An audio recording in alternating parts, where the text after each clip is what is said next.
It's gonna be there, son. So I don't need you focusing on cars and money and stuff. You're gonna get that. I need you to focus on why you were born in the first place. Why are you here on earth for this particular time? What are you doing here?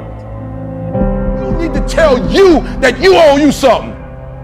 I don't want nothing from you but for you to leave this room and know what you want. What do you want in your marriage? What do you want with your son and your daughter? What do you want in your health? What do you want financially? Like, how much money do you want to make a year? What do you want to drive? How do you want to live? Stop just waking up like an accident. What do you want?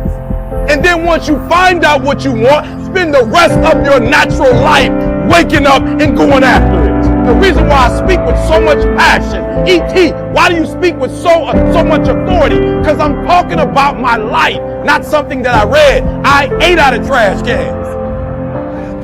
You ain't got to start with the two-parent background. You ain't got to start with wealth. You ain't got to start with your parents graduated. It's not the hand that you dealt. You got rich kids who own drugs. You got rich kids who committed suicide. You got rich kids who don't know their purpose in life. It's not the hand that you was dealt, baby. It's how you play your Everybody hand. hearing me? Every opportunity is the last opportunity. Every opportunity I have to reprove myself again. Every opportunity I'm still nervous. E.T., you've been doing this for years. Why are you so nervous? Because the day you become content,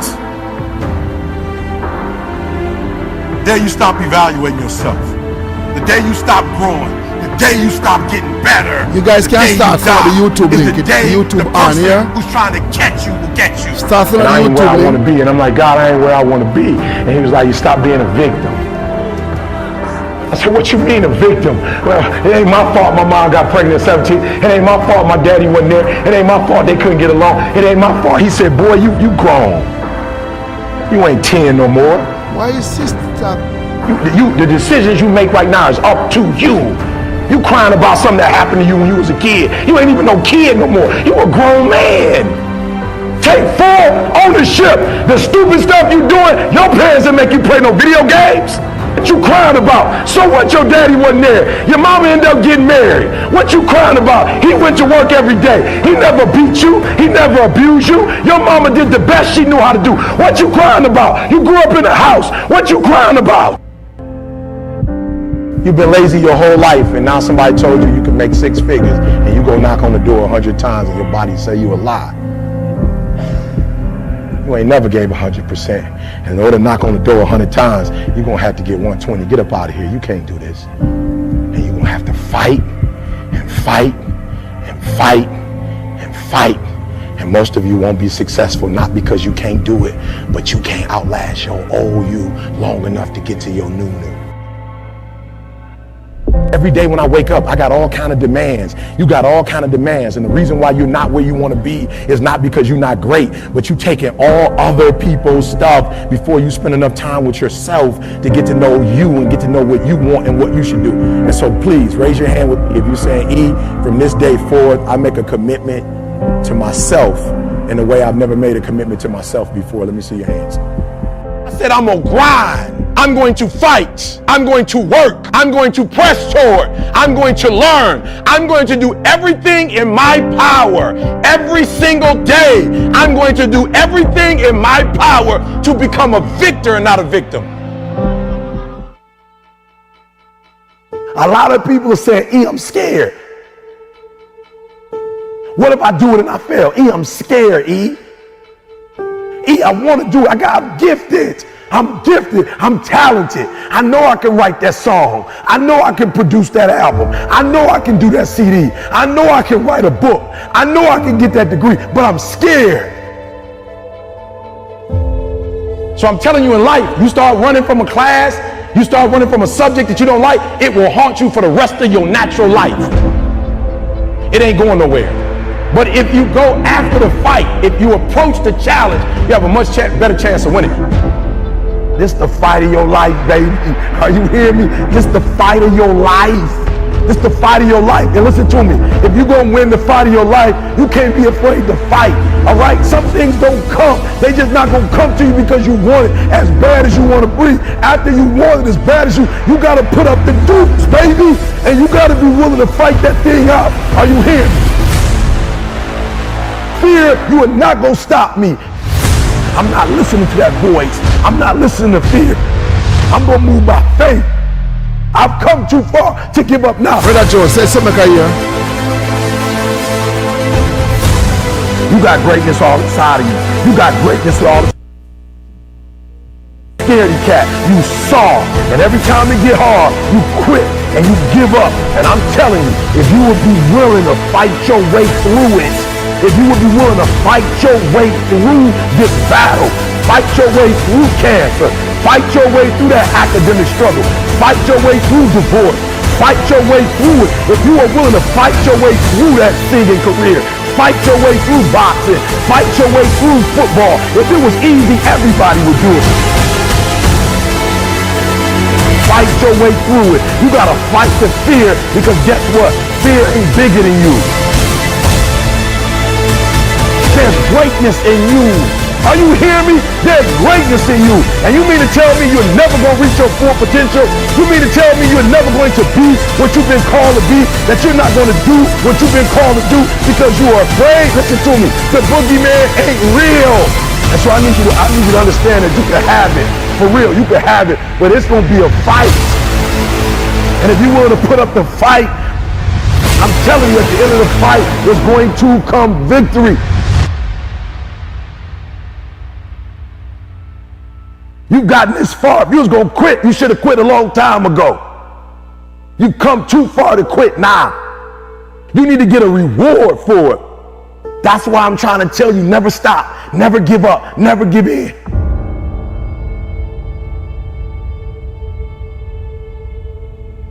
Your boy was a high school dropout. Your boy was homeless. Are you hearing what I'm saying? I slept in abandoned buildings, baby. You say, how did you get here, E? Because one day I got up and stopped being a victim, and I was a victor. Are you hearing me? And I took that one class, and that one class turned into 2 classes, and I got my GED. And then I went to college, and yep, I told you it took 12 years, but what did I do? I never stopped fighting. It got harder, and it got harder, and it seemed the further I climbed, the harder it got. But I didn't stop. I didn't quit. I just kept fighting and fighting, and then I got to the master's, and it was harder than the 4-year, and it was harder than the GED. But what did I do? I got here not because I'm the strongest, not because I'm the fastest, not because I'm the best, but I kept fighting and fighting and fighting. Your boy got through the master's. Now we at the end of the PhD, baby. Oh, you not hearing what I'm saying? Now we got the dissertation, and I ain't no writer, and I ain't no intelligent dude, and I ain't no scholar. Then you say, how you gonna get the PhD? Because I keep fighting and fighting and fighting and fighting and fighting and fighting. And what I will not do is I will not quit. And when that thing tells you to quit, you look at it in his eye and say, I ain't going nowhere. I will break you before you break me. You will not defeat me. You will not destroy me. Lay hold of it. Some of you are so ignorant. You've been through so much hell. You gonna quit now? You should have quit 10 years ago when you got raped. You should have quit 10 years ago when he walked out on you. You should have been quit. You don't quit now. It's the 10th round. You got 2 more to go. And when you get to success, it's not about skill. When you get to a certain level of success, it's about stamina. It's about stamina. It's about you won't break me. You can't take me. I fought too long. I fought too hard. If I was going to quit Satan, you should have got me a 17 on. You should have fought me when I was eating out trash can. It's too late now. I'm in the rich carpet. It's too late now.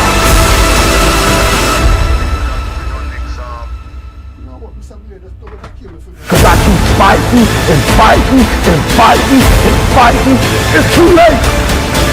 I got people's lives out there. It's too late. You should have left me a long time ago.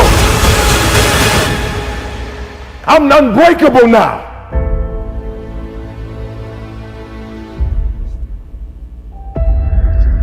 One day I made a decision that enough is enough. I'm tired of being average.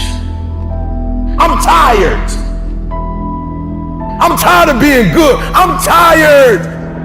I want to go to the dealership and buy the best car. I want to move to the nicest neighborhood. I want to fly first class. I want to go to Hawaii. I want to go to Australia. I made a decision. Enough is enough.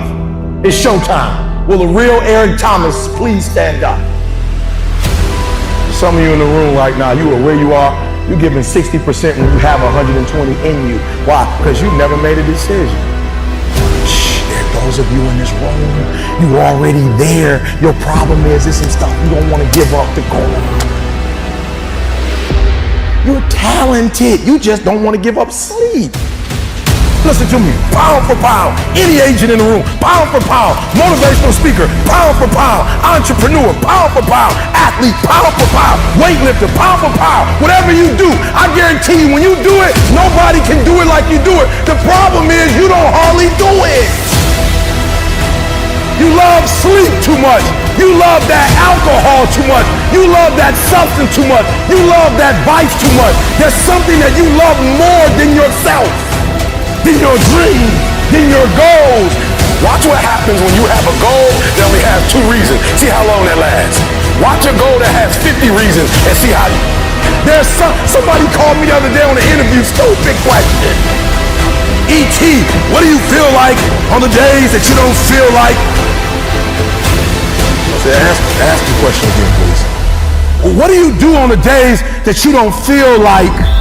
So I'm gonna be honest with you, I'm way past that. Every day I feel like. Every day I feel like eating. Every day I feel like giving my wife the best life. Every day I feel like driving in a nice car. Every day I feel like flying first class. Every single day of my life, I feel like giving 100%. Every single day. Somebody said yesterday, E.T., you gave 120. What you gonna do tomorrow? I said, I don't know. Give 140. I don't know, but I don't have days where I don't feel like it. Why?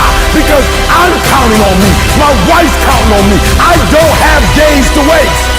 No more 50%, no more. No more 70%, no more. I want us at 85 and climbing.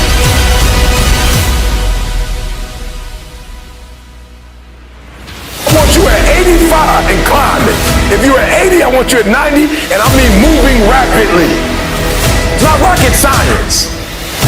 And the universe is not responding to you correctly because your body level sucks. Your spirit sucks. It's defeated.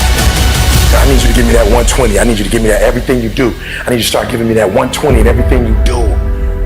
Bring it all together. Bring all the energy, all the passion, bring it all together and dominate.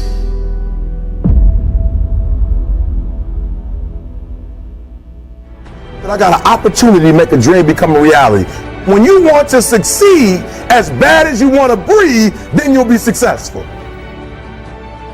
You have to give it everything you got. No more TV, no more parties, no more playing. If you don't have a 4.0, what you need to be doing is studying. Get off the phone. Sorry, I'm not available until the end of this year. No, I'm for real. You reached the right number, but you called me at the wrong time. Call me back January 1st. I'm about to get busy now. Stop being this high school dropout. Stop giving up. Stop sleeping on the street. Stop walking up and down Finkel Avenue like you ain't got nothing and get your GED. Stop being afraid to take a test.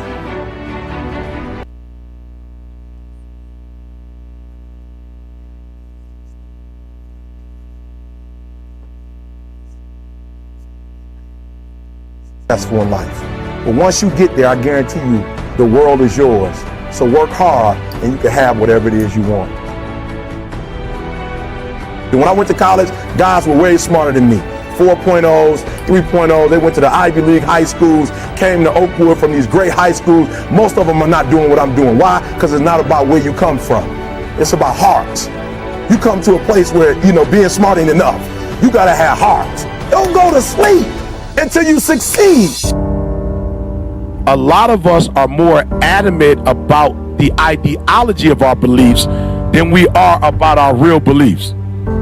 You feel what I'm saying? Like a lot of us care more about like the idea of the dream or the idea of our philosophy, but we're not really doing what you feel me? But if you think I'm doing it, I feel better about the fact that you think I'm doing this than I'm really doing it behind closed doors. You feel me? So it's almost like this generation, and I'm sure it's not just this generation, I apologize, but in generations, there are people who would prefer to look rich than really be rich.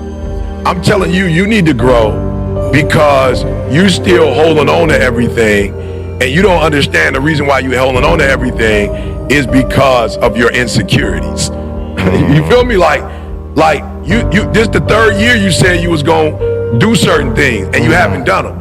And all of us are brilliant, so there's no reason that you that brilliant and it's taking you 3 years. Matter of fact, it ain't taking you 3 years. You still haven't got it yet. You're still piecemealing it. Why are you piecemealing it? Because you're not dealing with a realer issue. The realer issue is you want control.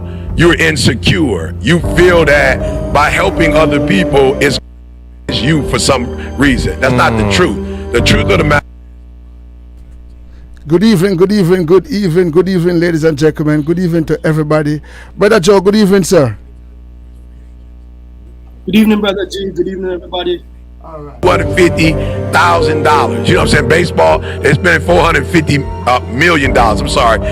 These boys getting millions and millions of dollars. So for me, the first thing I realized was leverage is having something other people need. Period. Don't make it deeper than that. It ain't no deeper than that. It's you have a product or a service that is needed.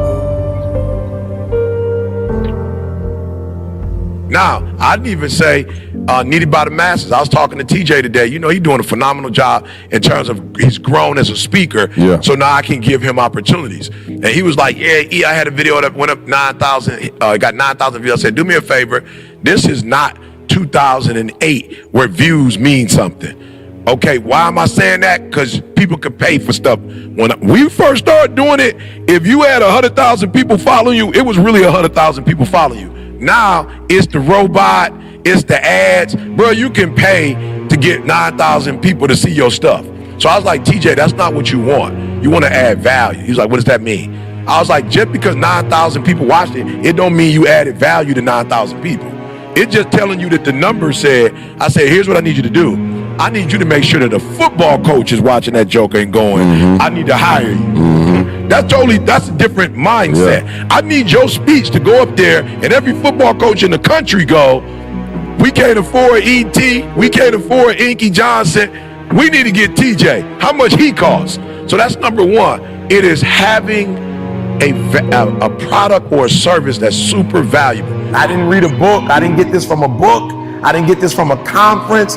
This is literally from being homeless.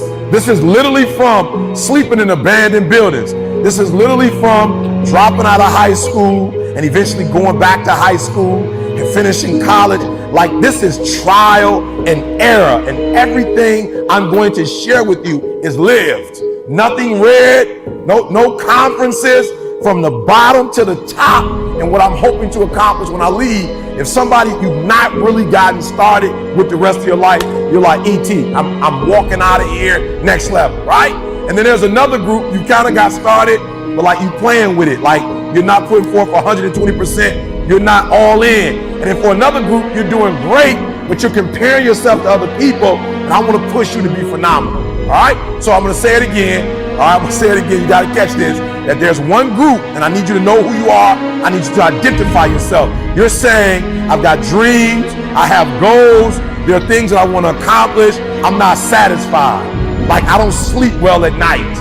Like E.T., I dream it, E.T., I want it, E.T., I look around at other people who are living a certain way, who are driving a certain way, who are experiencing life, and E.T., I want that, and I've robbed myself. I have not been true to myself. I've not done the things I need to do. And there's another group, E.T., I got started, but I stop and start. I stop and start. I stop and start. And those two groups specifically, I want to speak to you and help you to get to a different level. So you got to do me a favor. All right, you got to do me a favor. There's somebody in the room. I just need you to think about it for 1 minute. And I want you to think about that thing or those things that you're saying, E.T., there's some things that I have to get done. I have to get done the rest of August. I have to get done the rest of September. I have to get done in October. I have to get done in November. I have to get done before December. When the new year comes, there's some things I have to do. So if you're in the room and there's some goals that you've not accomplished yet, you've not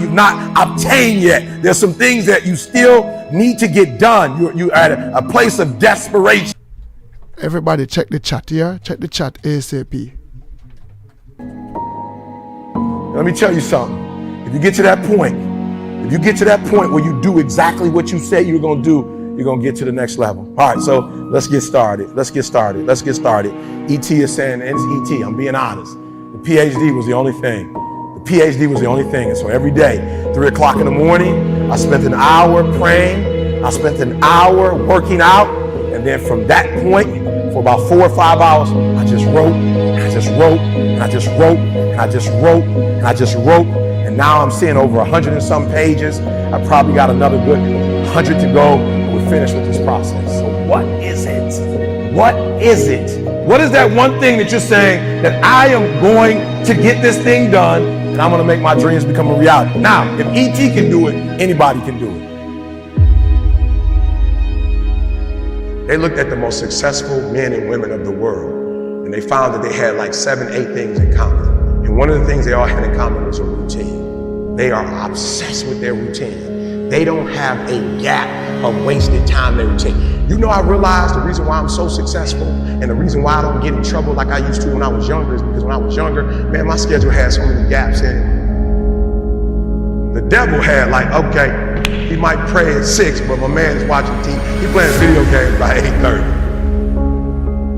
It's not that I'm sweeter than nobody. The devil can't get to me because all my time is taken up. And by the time he get to me, I'm asleep. I'm too asleep to sin. I'm just being real. 8:30, he like, Eric, you should. I'm like, bro, I'm tired. I can't. Come back to me tomorrow. You know what I'm saying? Like, tempt me tomorrow, bro. I'm about to go to sleep. I'm good. My body said, all you gotta do is put your shoes on. That's the hardest thing you gotta do. Yeah, put your shoes on and I'll do the rest. I can't put your shoes on for you, but put your shoes on and then just go. And I just went and I was walking for the 11 incline boy, and I was just walking for an hour, and I was just like, you know what? It's almost an hour. I don't feel like running. My body was like, don't worry about it. We'll get to that when we get to it. I did my hour. I was about to get off. My body was like, you know, we run now. I said, what? We run now. Let's go. You ain't tired? I said, I am tired. No, you're not. You just walked for an hour. You're not tired, Eric. Your brain is telling you some dumb stuff. If you were tired, you wouldn't have been able to walk for an hour. Okay, so let's do this. Just run for 2 minutes. I'm trying to help somebody right now go to a whole other level. The reason why you go back to sleep is because you've always gone back to sleep. It's like a default. You go back to sleep because all you gotta do is stop going to sleep, and then you're gonna stop going to sleep. All you gotta do is stop fussing and cussing, and you're gonna stop fussing and cussing. All you gotta do is stop spending all the money you got and start saving it. Listen to me, I became #1 in the world. I became a millionaire not because I made more money. I became a millionaire because they told me millionaires only live off of college. Like, this is trial and error, and everything I'm going to share with you is lived. Nothing read, no conferences, from the bottom to the top. And what I'm hoping to accomplish when I leave, if somebody, you've not really gotten started with the rest of your life, you're like, E.T., I'm walking out of here, next level, right? And then there's another group, you kind of got started, but like you playing with it, like you're not putting forth 120%, you're not all in. And then for another group, you're doing great, but you're comparing yourself to other people, and I want to push you to be phenomenal, all right? So I'm going to say it again. All right, I'm going to say it again. You got to catch this, that there's one group, and I need you to know who you are. I need you to identify yourself. You're saying, I've got dreams, I have goals, there are things that I want to accomplish. I'm not satisfied. Like, I don't sleep well at night. Like E.T., I dream it, E.T., I want it, E.T., I look around at other people who are living a certain way, who are driving a certain way, who are experiencing life, and E.T., I want that, and I've robbed myself. I have not been true to myself. I've not done the things I need to do. Then there's another group, E.T., I got started, but I stop and start. I stop and start. I stop and start. And those two groups specifically, I want to speak to you and help you to get to a different level. So you got to do me a favor. All right, you got to do me a favor. There's somebody in the room. I just need you to think about it for 1 minute. And I want you to think about that thing or those things that you're saying, E.T., there's some things that I have to get done. I have to get done the rest of August. I have to get done the rest of September. I have to get done in October. I have to get done in November. I have to get done before December. When the new year comes, there's some things I have to do. So if you're in the room and there's some goals that you've not you've not accomplished yet. You've not obtained yet. There's some things that you still need to get done. You're at a place of desperation, and you say, E.T., I have to make this happen. I want you to raise your hand. Let me tell you something. If you get to that point where you do exactly what you say you're going to do, you're going to get to the next level. All right, so let's get started. E.T. is saying, and it's E.T., I'm being honest. The PhD was the only thing. And so every day, 3 o'clock in the morning, I spent an hour praying. I spent an hour working out. And then from that point, for about 4 or 5 hours, I just wrote, and now I'm seeing over 100 and some pages. I probably got another good 100 to go. We're finished with this process. So what is it? What is that one thing that you're saying that I am going to get this thing done and I'm going to make my dreams become a reality? Now, if E.T. can do it, anybody can do it. They looked at the most successful men and women of the world, and they found that they had like 7, 8 things in common. And one of the things they all had in common was a routine. They are obsessed with their routine. They don't have a gap of wasted time in their routine. You know, I realized the reason why I'm so successful and the reason why I don't get in trouble like I used to when I was younger is because when I was younger, man, my schedule had so many gaps in it. The devil had like, okay, he might pray at 6, but my man is watching TV. He playing video games by 8:30. It's not that I'm sweeter than nobody. The devil can't get to me because all my time is taken up. And by the time he get to me, I'm asleep. I'm too asleep to sin. I'm just being real. 8:30, he like, Eric, you should have. Like, bro, I'm tired. I can't. Come back to me tomorrow. You know what I'm saying? Like, tempt me tomorrow, bro. I'm about to go to sleep. I'm good. My body said, all you got to do is put your shoes on. That's the hardest thing you got to do. Yeah, put your shoes on and I'll do the rest. I can't put your shoes on for you, but put your shoes on and then just go. And I just went and I was walking for do the 11 incline board, and I was just walking for an hour, and I was just like, you know what? It's almost an hour. I don't feel like running. My body was like, don't worry about it. We'll get to that when we get to it. I did my hour, was about to get off. My body was like, you know we run now. I said, what? We run now. Let's go. You ain't tired? I said, I am tired. No, you're not. You just walked for an hour. You're not tired, Eric. Your brain is telling you some dumb stuff. If you were tired, you wouldn't have been able to walk for an hour. Okay, so let's do this. Just run for 2 minutes. I'm trying to help somebody right now go to a whole other level. The reason why you go back to sleep is because you've always gone back to sleep. It's like a default. You go back to sleep because all you gotta do is stop going to sleep, and then you're gonna stop going to sleep. All you gotta do is stop fussing and cussing, and you're gonna stop fussing and cussing. All you gotta do is stop spending all the money you got and start saving it. Listen to me, I became #1 in the world. I became a millionaire not because I made more money. I became a millionaire because they told me millionaires only live off of 30% of their income. I want to make it plain for you. I became a millionaire because I did what millionaires did. I stopped living off 100%. I paid my tithe, and then I was like, all right, E, you only got 20% left. Put the rest up. So the first thing I did, listen to me, the very first thing I did to become rich, somebody said, E, to be rich, put 6 months of your earning to the side. So I was like, all right, bet. That's what the rich told me to do. So I put 6 months to the side. How long did it take? I don't remember, but I put it to the side. Then somebody was like, yo, E, you need to put 100,000 to the side. I was like, all right, 100,000. DD, we're gonna put 100,000 to the side. Then somebody was like, yo, you need to get your credit score up to 800. I was like, all right, gonna get my credit score up to 800. Then somebody said, E.T., if you want to be Tony Robbins, there's no way you'll be able to be like those dudes when you don't have the language they have. You need to go get your master's and a PhD from the right institution.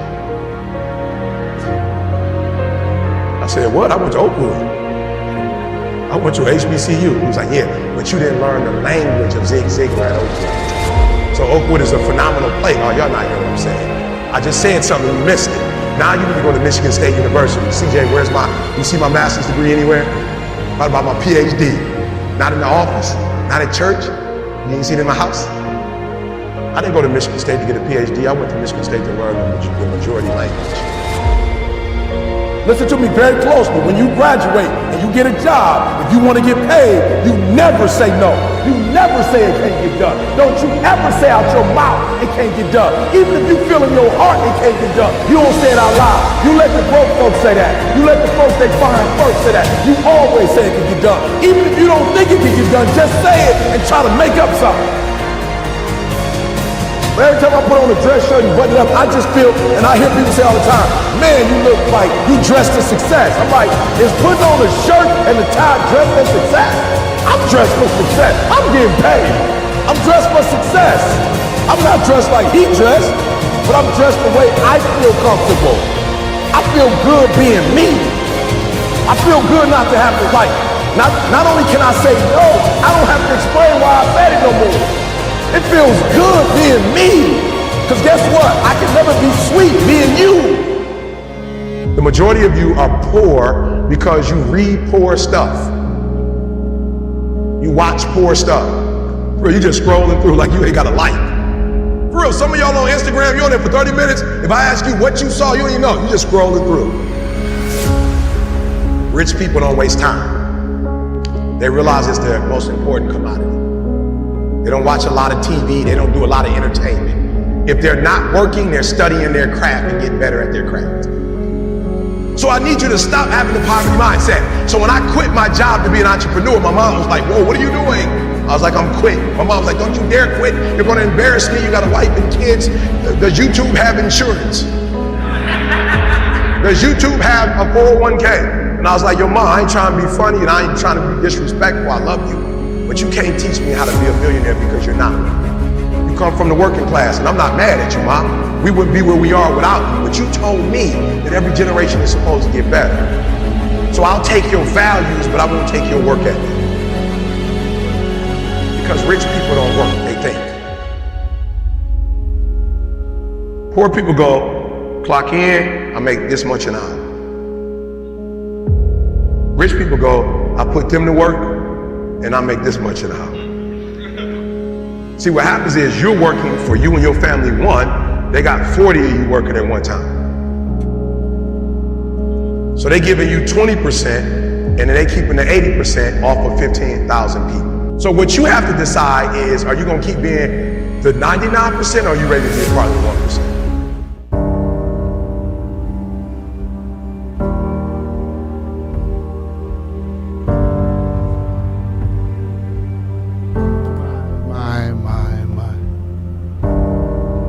Beautiful good afternoon, good afternoon, good afternoon to east, west, north, and south. Good evening, Brother Joe. How are you? Brother G, I am so excited this evening, boss. How are you today? I just go through a whole world look while I beg somebody come do something touch one little cable in there from a couple of days ago when I was in here and in change the whole stuff. That's how we not bring nobody. But anyway, let me say good evening to ladies and gentlemen. Good evening. Welcome to our first youth explosion. I said name, because you know me ever said the wrong thing, but hey, we're going to do it today. And this is our first one, so this is our practice run. So those who are watching all over the world, do me a favor. Before I ask Brother Joe to pray, I'm going to ask everybody to take 5 minutes and to share the YouTube page right now. Brother Joe, go ahead and pray. Meanwhile, everybody, not those who are on the panel, those who are watching, everybody who is watching, just go ahead and press share on your YouTube right now and let's get this one rolling. Go ahead, Brother Joe, it's all yours. Thank you, sir.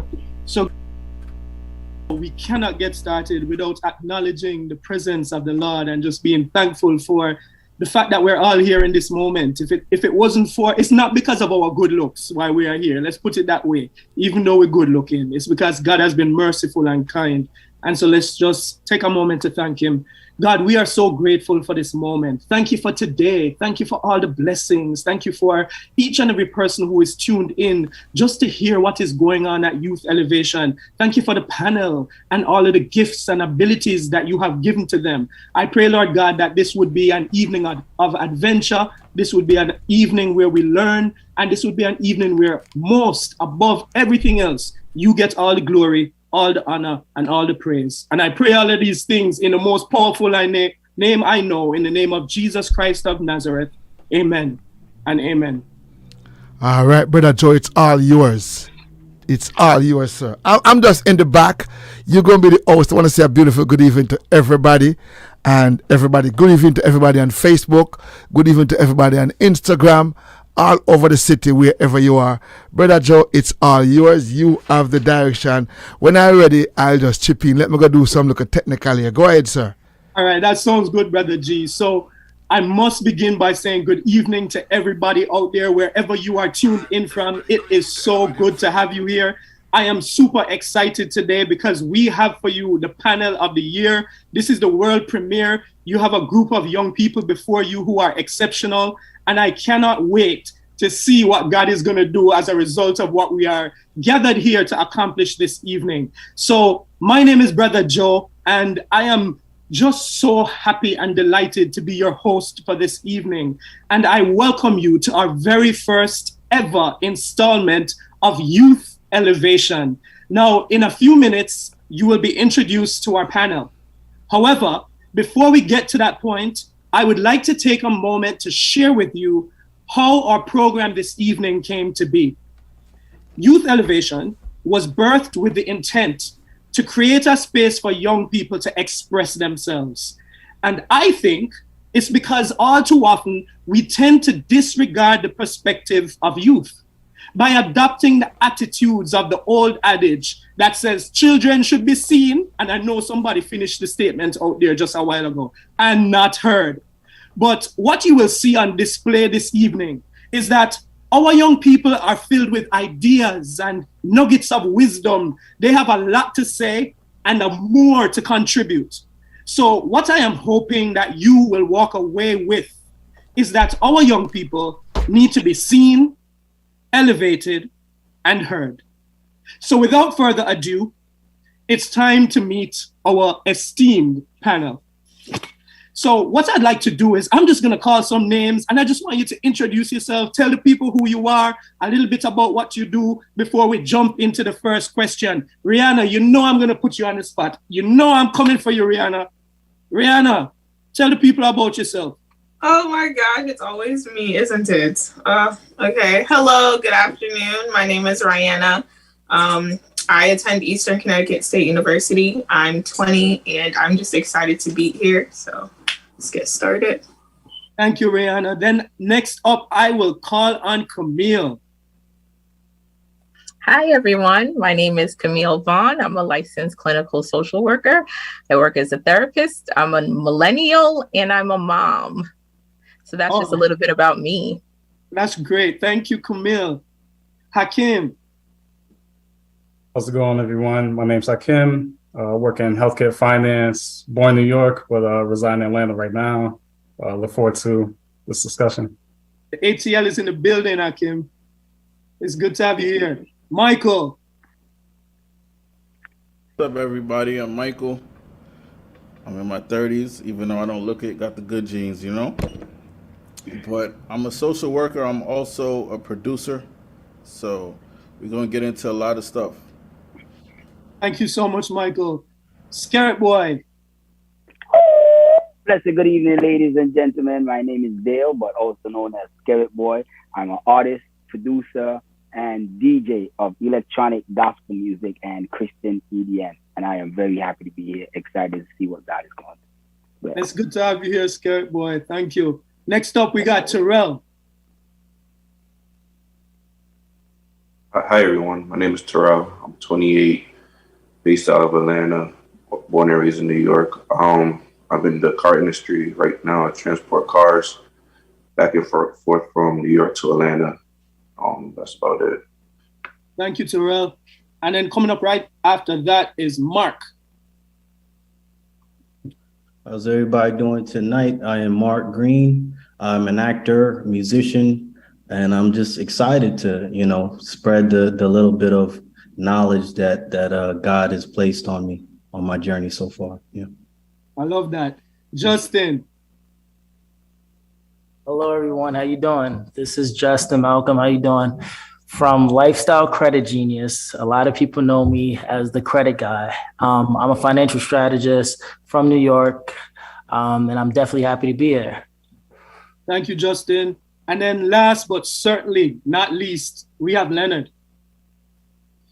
Good evening, everyone. Thanks so much for having me tonight. My name is Leonard Smith. I'm a physician assistant, licensed real estate agent, and a real estate investor.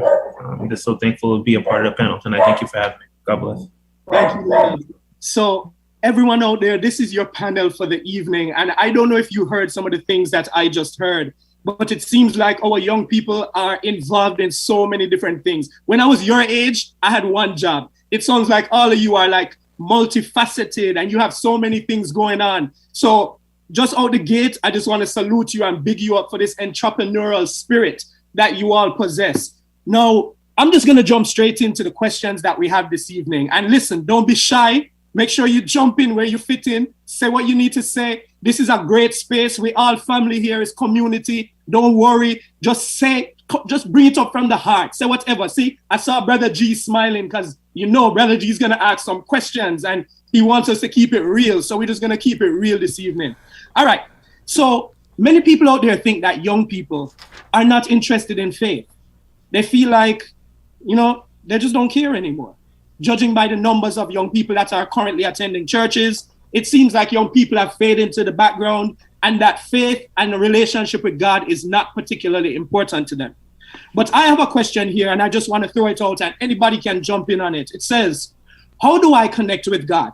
It's the first part of the question. So it's a two-part question. How do I connect with God? And then the next part says, how do I stop sinning? No, I don't know, but that's a deep question. And so I'm going to mute myself and listen to the panel. I could take a stab at this one. Like there's a song, like an old song that says, read your Bible, pray every day, and you'll grow. So it's kind of like that. You got to read your Bible, you pray every day, and constantly tap in with God. And the other part, how do I stop sinning? It's like, what sin tries to do is sin tries to separate you from God. And a lot of times people, I guess, kind of use that sin as an excuse, like, oh, I can't stop sinning. So then, I can't connect with God, or, just forget it. I won't even go on that journey with God. I'll just keep doing what I'm doing. And because I can't stop sinning.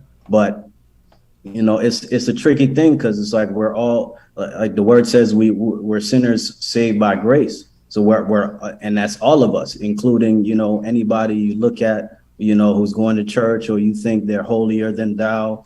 Everybody sins every day. So it's a conscious decision that you have to make to go on that journey with God and say, okay, God, I'm going to choose you. I'm going to connect with you, and I'm going to try. The try is the key. I'm going to try to stop sinning and try to do what you want me to do. So yeah, that's it's very deep. It's very simple, but it's also complex at the same time. But the basic thing is just to try and be on that journey with God without beating up, because a lot of times we beat up ourselves for, oh man, I sin too much, or I do this, I do that. We beat up ourselves, and then that guilt causes us to not even want to do anything, not even want to look at God or think about anything to do with God. But it's a thing where you just try. You take it one step at a time, and one thing goes to the next as you grow in your faith and your love, and just go on this journey with God. But yeah, that's yeah. I think I want to ask Brother Scarrett for comment on that, because I know that's his direction, because his t-shirt said what, Jesus party? Jesus party. You can't tell me something about that. Go ahead, sir. What do you think? Yeah, so one of my disciplines when I went to school was actually pastoral ministry. And I led a small group there called Little Zion. And that's a question that came up every semester. And, I have like a 10 lesson plan that I go through and walk students through for not only salvation, but also, sanctification and, as much as we can to get them free within a semester. And I'm going to just shoot through like the top 3, right? So one, we need to realize that Jesus is God. If we can't get past that hurdle, we're going to be stuck, period. And you may say, oh, what do you mean? Of course we know Jesus is God. It's something easy to say, especially when you're a Christian, but you will notice if you start talking to Christians, a lot of them believe in not only Jesus as God, but they have this interfaith belief that, oh, all religions could lead to heaven, when that's not what the Bible says. You know, no man comes through me. You know what I'm saying? No man comes to the Father except through me, you know, and Jesus said that. So even if you believe, you know, everyone is entitled to their own opinion, right? Well, Jesus said this, and he said he is the way, he is the truth, and he is the light. So once we understand that Jesus Christ is God, come down, clothed in flesh, and sacrifice himself for our sins, so that we, by accepting the salvation that he provided, will be seen as righteous in the eyes of the Father. That's the absolute beginning of how you could get closer to God. Just knowing, not believing or understanding, knowing God. Jesus is God, right? That's step number one. Step number two is usually a little bit more challenging for people, but it's unforgiveness. You know, whether it be unforgiveness towards our parents, unforgiveness towards our peers, business partners, you know, people of other races, people of other, you know, interests, people of whatever. It's like we walk around with this luggage, you know, and I once heard it said, unforgiveness is like drinking poison and expecting the other person to die. We're upset with people that don't even know we're upset with them. Some of these people don't even know we exist, never met us. We're upset with people who we've never met. You know what I'm saying? So that unforgiveness, you need to unpack that and get that off you, especially if it's with your family. Because even if you look at like the 10 commandments, right? And that's like, you know, going remedial, right? Like super remedial Christianity. If you really want to get into it, there's around 613 laws in the mitzvah. That's like the Jewish tradition, right? But keep it basic, 10 commandments. 4 of those are for you and God vertically, and 6 of those are horizontal for you and your neighbor and your parents and your loved ones around you. You know what I'm saying? So that right there. And I'm gonna skip all the way to the last one, which is going to be baptism.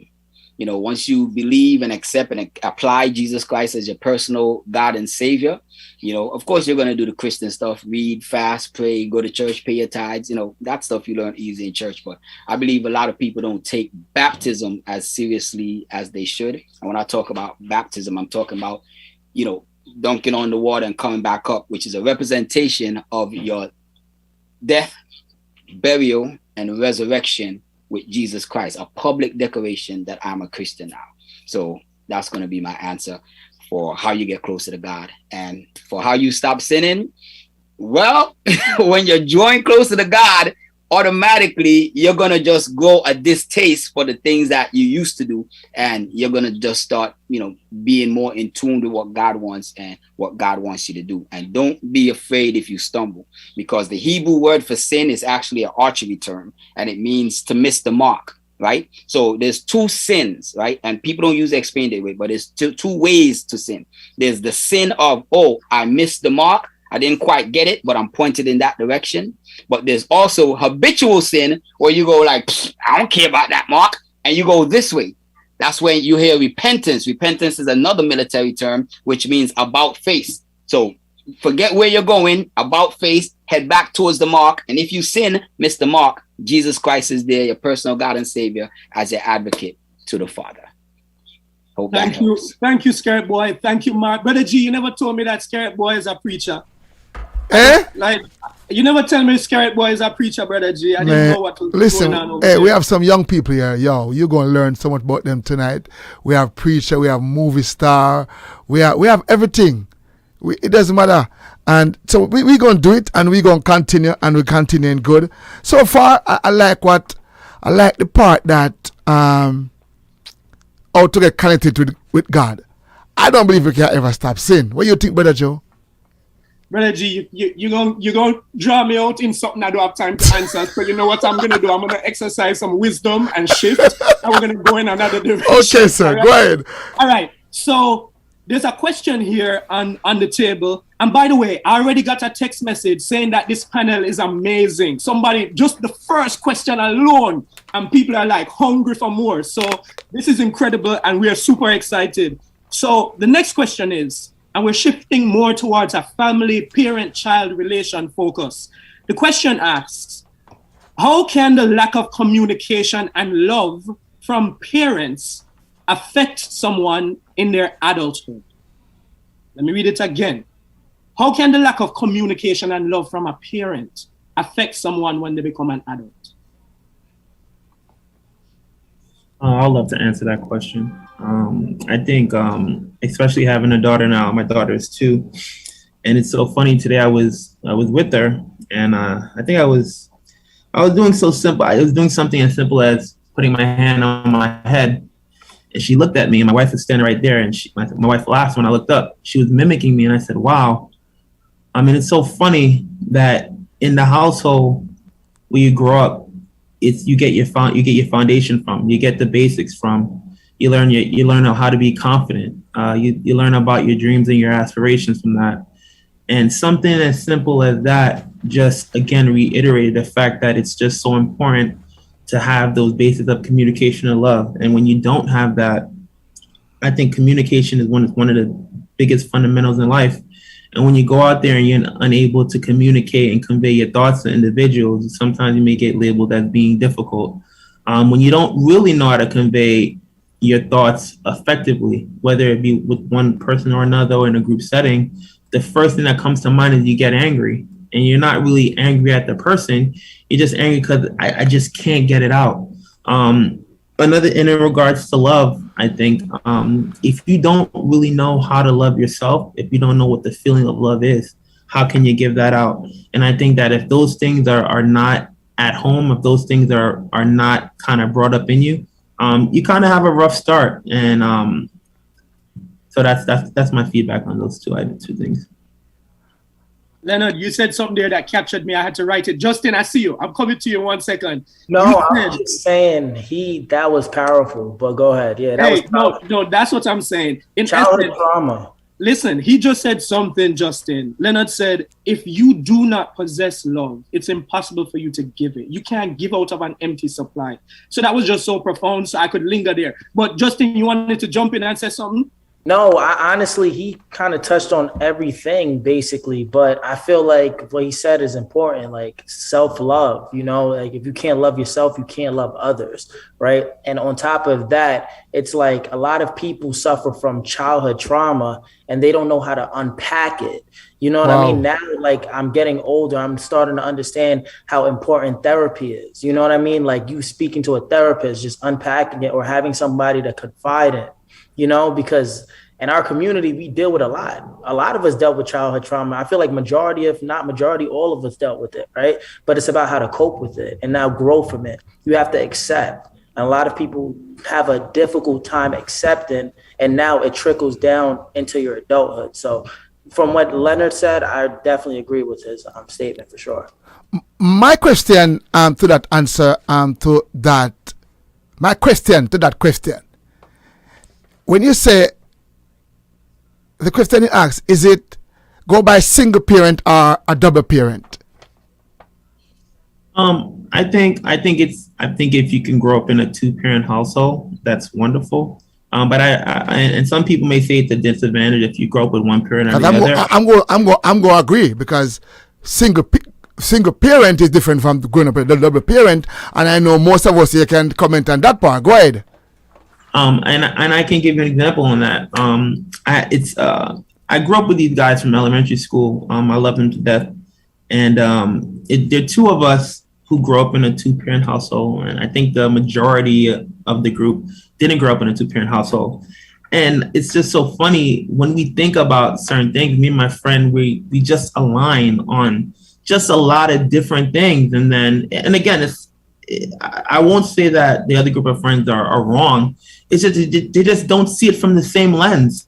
So I think just again having a 2-parent household, I think is huge.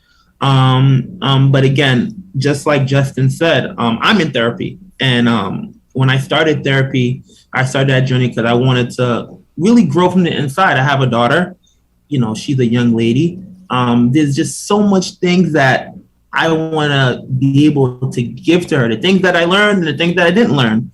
And just in therapy, there was an example that my therapist gave me. And even when she told me, I had a difficult time really understanding it. And the way that I translated it is that I just kind of quit it to my mom. So my mom is a huge giver, and she just gives and gives and gives and gives and gives. And you don't have to give it back to her. She's not the type of person that, hey, you gave me something, I got to give it back. And I've always questioned it. I'm like, some people don't deserve it. Some people don't appreciate it, you know? And my therapist said, you know, she simply said, the reason she basically said that my mom does, well, not my mom, but the example that she gave is that if you have to give it to yourself, just like Mr. Devon said, if you have an endless supply, you don't need to receive it back because you give it onto yourself. And it just clicked when I thought about it like that. And I said, wow, I really have a lot of work to do, because all these things that I want to give to my daughter, how can I give it to her if I can't give it to myself? If I can't give myself time, if I can't give myself self-love, if I'm not an avid reader, how can I give her all these things if I don't have the discipline enough to give it to myself? So again, I think, you know, therapy in our community is something that's frowned upon. I think it's huge. We all have a lot of traumas that we don't even think about. We just kind of shrug it off. Right. So at least for me, I just started, but I think it's just something that's really helped me to really grow, and it's something that I'm looking forward to doing and just growing from the whole experience. So. Go ahead, Mr. Mark. Go ahead, Justin. I You were saying, yeah. I had a comment real quick. Can you hear me? Yeah, go ahead, Michael. You're good. I want to comment on the two-parent household. I didn't grow up in a two-parent household. Neither did my brother. He's on the panel, Mark Green. And my mother is the realest dude I've ever met, if you could understand what I'm saying. When I was in high school, I went to Truman High School, and this is in the early 2000s. And I lived in Jamaica for a couple of years, went to Manchester High School, which is actually middle school. So I came back here in 9th grade. And when I went to Truman, I met a bunch of kids that had a mother and a father in their house. And they're fighting every day, bringing box cutters to school. We had a metal detector in our main building. And when I was 14, 15. You can ask my mother. Brother Gary knows my mom. I've never been in one fight in school. I was in honors my whole life. And I know people that were in two-parent households that were always fighting and always in the principal's office, always suspended, always in jail. Two parents, one parent, it doesn't matter. It's about, are you teaching your kids the right way to live? The wrong from right. It's basic. It's not even complex. It's wrong from right. Because I'm not going to call any names, because some of them want to be on this panel in the future. I've met some kids 20 years ago that were fighting every single day that grew up with a mother and father. I'm like, a mother and father? What is that? It's like foreign to some kids. You know what I'm saying? Yeah. So that's like a stigma that is wrong. Like, because you grew up with two parents that you learned more or you learned less. It doesn't matter. It's about the person. Wow. Michael, thank you for sharing that. And what I'm hearing, though, is that you just want to big up Mama, right? Mama the realist. Yeah, that's it. I hear that. I'm big up all the mothers out there who are tuned in for all that you do, the sacrifices that you make. And I'm not leaving the fathers out, but we're just talking about Mama. All right.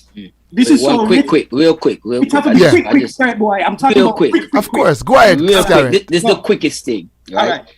And I just want to compliment all the grandmothers out there, because some of us grew up in a no-parent household. Ooh. I grew up with my grandmother and my great-grandmother. You know what I'm saying? So it's like we can't really make that excuse, you know, because most of us, we like to go back to the old school way of thinking that we're a product of our environment. But our environment is so much larger than what we do in the house these days. Because even with my son, you know, I have children from the age of 3 until teenagers. And they ask me like, yo, how'd you get through that? You know what I'm saying? Going up with your grandmother, you know, she beat you and da-da-da-da.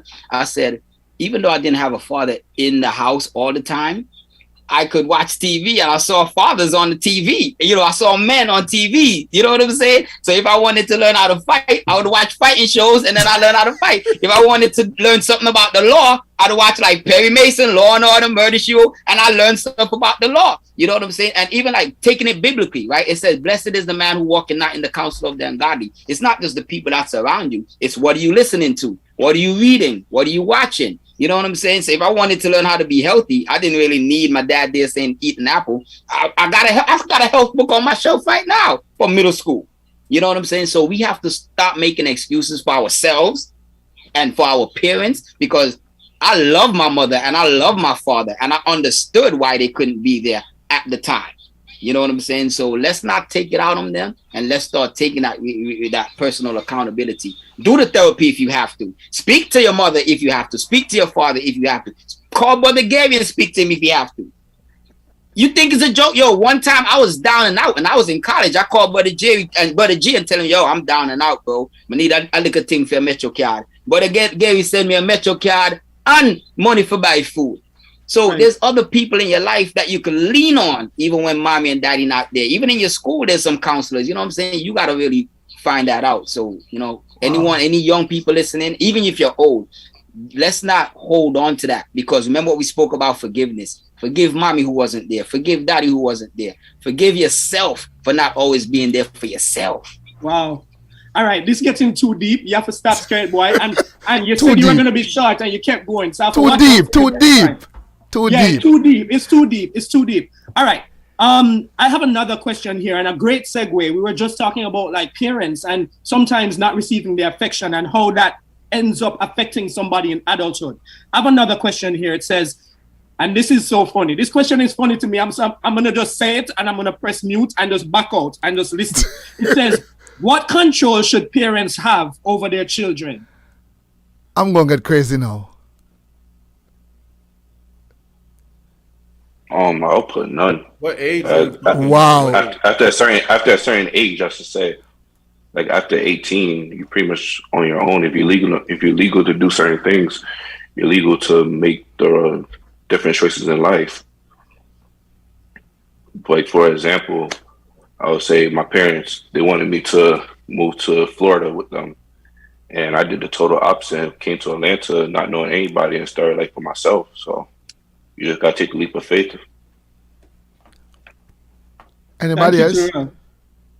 I completely agree with Terrell and everyone else. I heard someone else say age. I feel like it really does depend on how old you are. After a certain age, you should be able, if anything, to start making decisions for yourself. Like Terrell said, you know, figuring out where you're going to move to, where you're going to go to school, what you're going to do with your life. Because at the end of the day, you're getting older and you're going to have to make those choices for yourself. So it really does depend on the age of the individual. Thank you. For me, I'm going with the accountability of the individual. For instance, when all of my children, when they're small, you know, I ask them, what do they want to wear? What do they want to eat? What do they want to do? So forth, right? But then as they become teenagers and they want to go certain places and do certain things, you know, say they still check in with me and I could still say yes, I could still say no, right? But ultimately, when you're going to make any decision that you feel like making is when you could pay your own bills. Because my thing is, you can't be a grown man in my house more man than me. You know, you can't, bro. It's impossible. If you're gonna live in my house, eat my food, drink my drink, I'm paying your phone bill, I'm paying your Wi-Fi, and you want big up? Nah.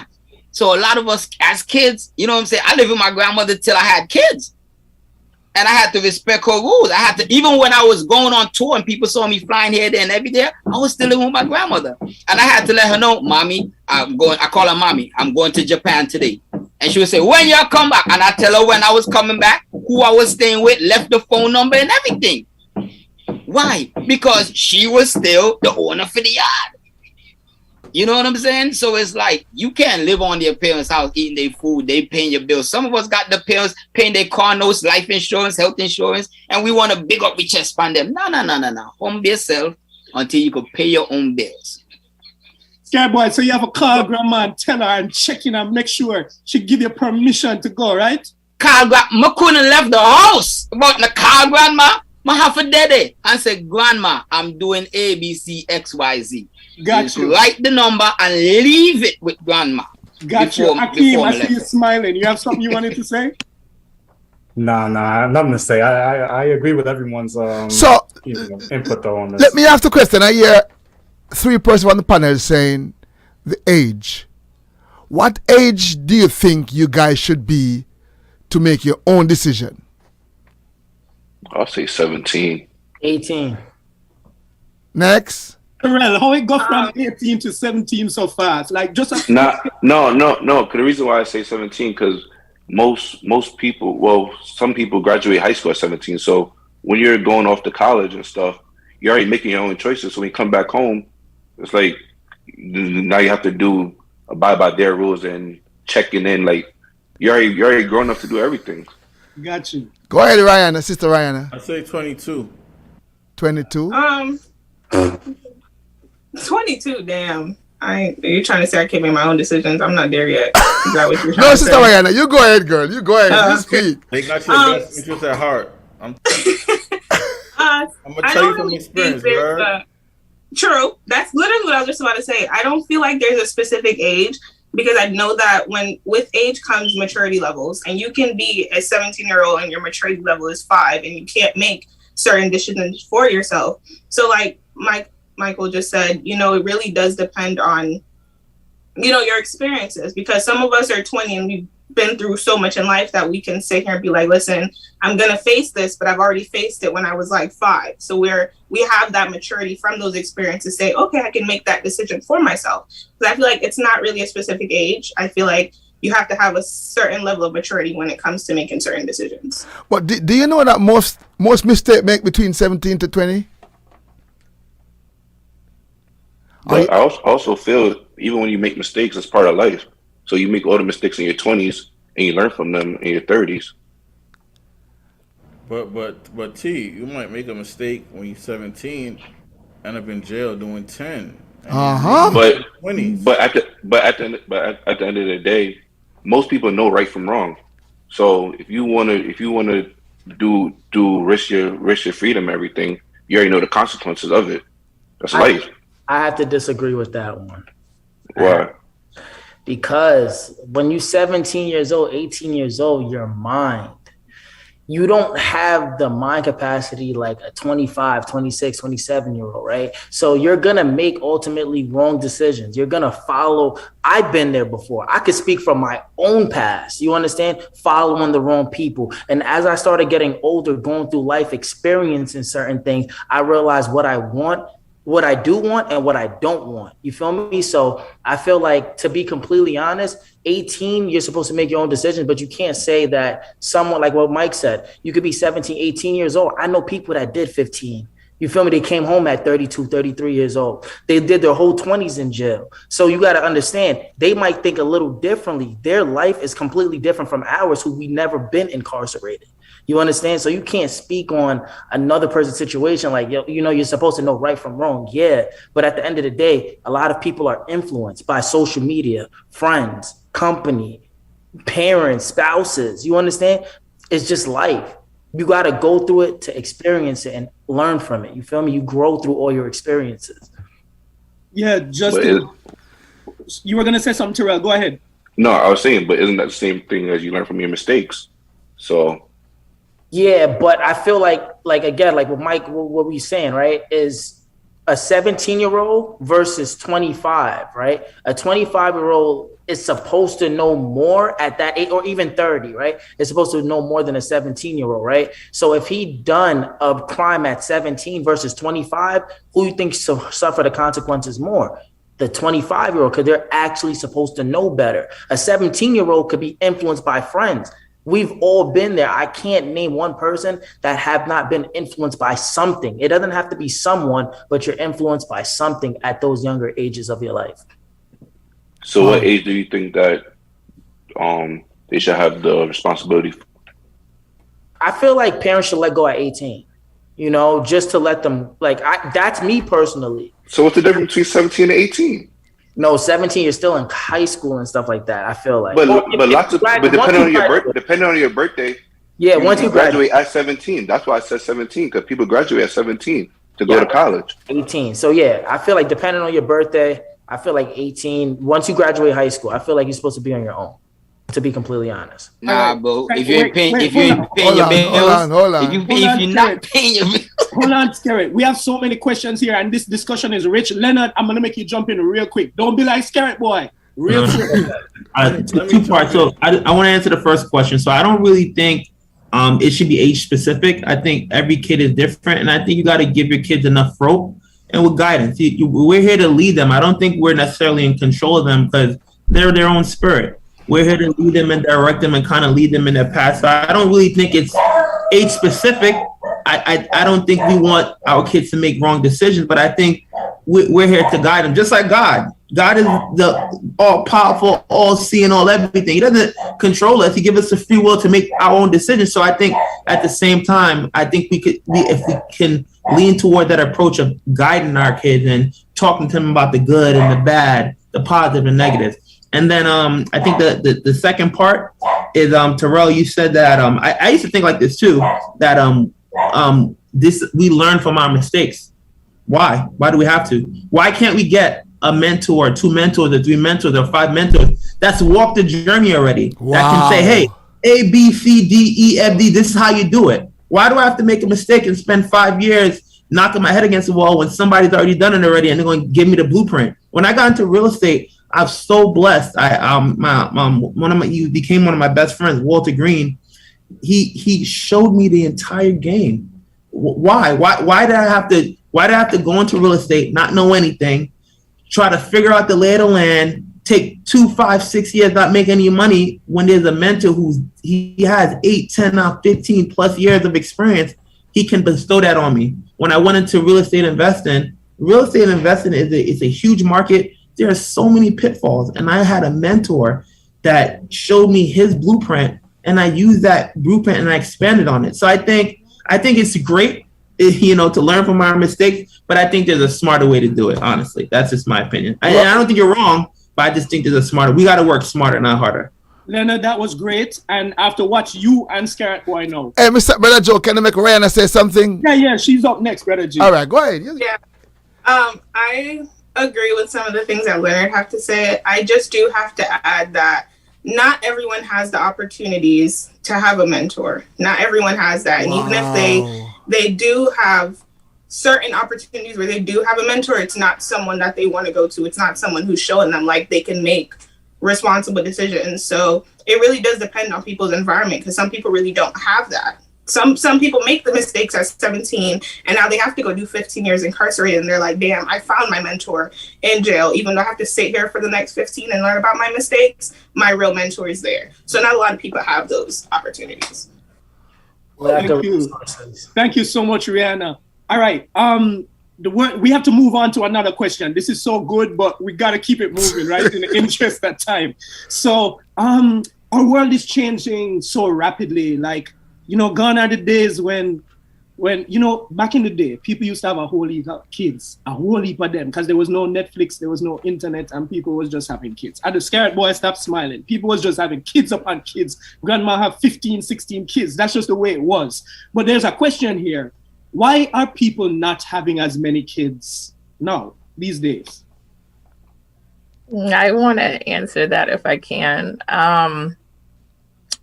I just think that, people, I'm going to really focus more so on women. I think they're just choosing themselves because they don't have to. I mean, I think it's as simple as that, because I don't have to. I think that understanding that we don't have to follow, the blueprint of what was in front of us, and they're making these decisions for so many reasons. I mean, we'll exhaust time trying to get into all the reasons as to why, I'm just going to talk about a woman, but why a woman would choose not to have a kid. Maybe it doesn't fit her life. She has a different direction in mind. Financially right now, It's exhausting, to take care of a child. Child care alone is rent. So, having that, when you have kids, for some people on the panel who say that they've had kids,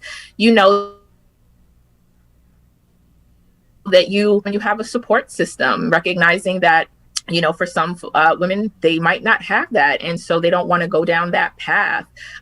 So having a partner, and I don't know if we'll ever get into a conversation about what that is in relationships. Whew, that's another story, but that too, but I think the overall idea is that it's a choice. It's for the most part, it's a choice. And there could be a bunch of reasons, but I think one of the resounding reasons for a lot of women is just they don't want to and they don't have to.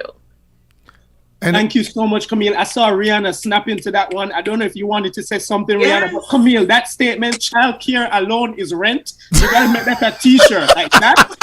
I love that. No, all of it. Yeah. Camille, can I say it again, please? I want to make sure I write it down properly. Child care alone is rent. Yeah. I'm going to use it, girl. I need it. I need it. Go ahead, Rihanna. Yes, I was here for everything she had to say. I completely agree. I also feel like another reason that I've seen is scrolling through social media, seeing everything that's going on. A lot of people talk about not bringing a kid into a world where they have to worry about them going to the bus stop, or they have to worry about not feeding them. Like, I don't know if everyone's aware, pretty sure maybe, about the formula shortage. Now you're bringing someone into a world where you're thinking about how you're going to feed them. A lot of people went through breast cancer and now they can't feed their baby and they have to worry about, I can't find formula anywhere, and people are trying to find milk. It's hard bringing them into a world like that. And then the dangers of bringing kids into a world, bringing them into the world now, they're so exposed to everything that we weren't exposed to as children. I'm saying it like I'm 40, but I know, looking at my 9-year-old sister, there's so many things she has access to on social media, on TikTok, and certain things that she's experiencing, I didn't experience till now, going through college, and she's experiencing it at 11. So not only is it a choice, but it's dealing with everything that the world has to offer to these kids. And because now it's not just you're raising them, it's like you're raising them. And I know that there's a saying, like, it takes a village, but now it's not just the village, it's the whole world. Like, everybody's raising your kid, because they're not just seeing what you're offering, but they're hearing from their teachers and they're hearing from TikTok and social media. So it's hard bringing a kid into the world where everything is experiencing and exposing them to certain things. Brother Joe, can we ask one of the young men to comment? I want to hear what their views are. Yeah, go ahead, young man. I need to hear you guys.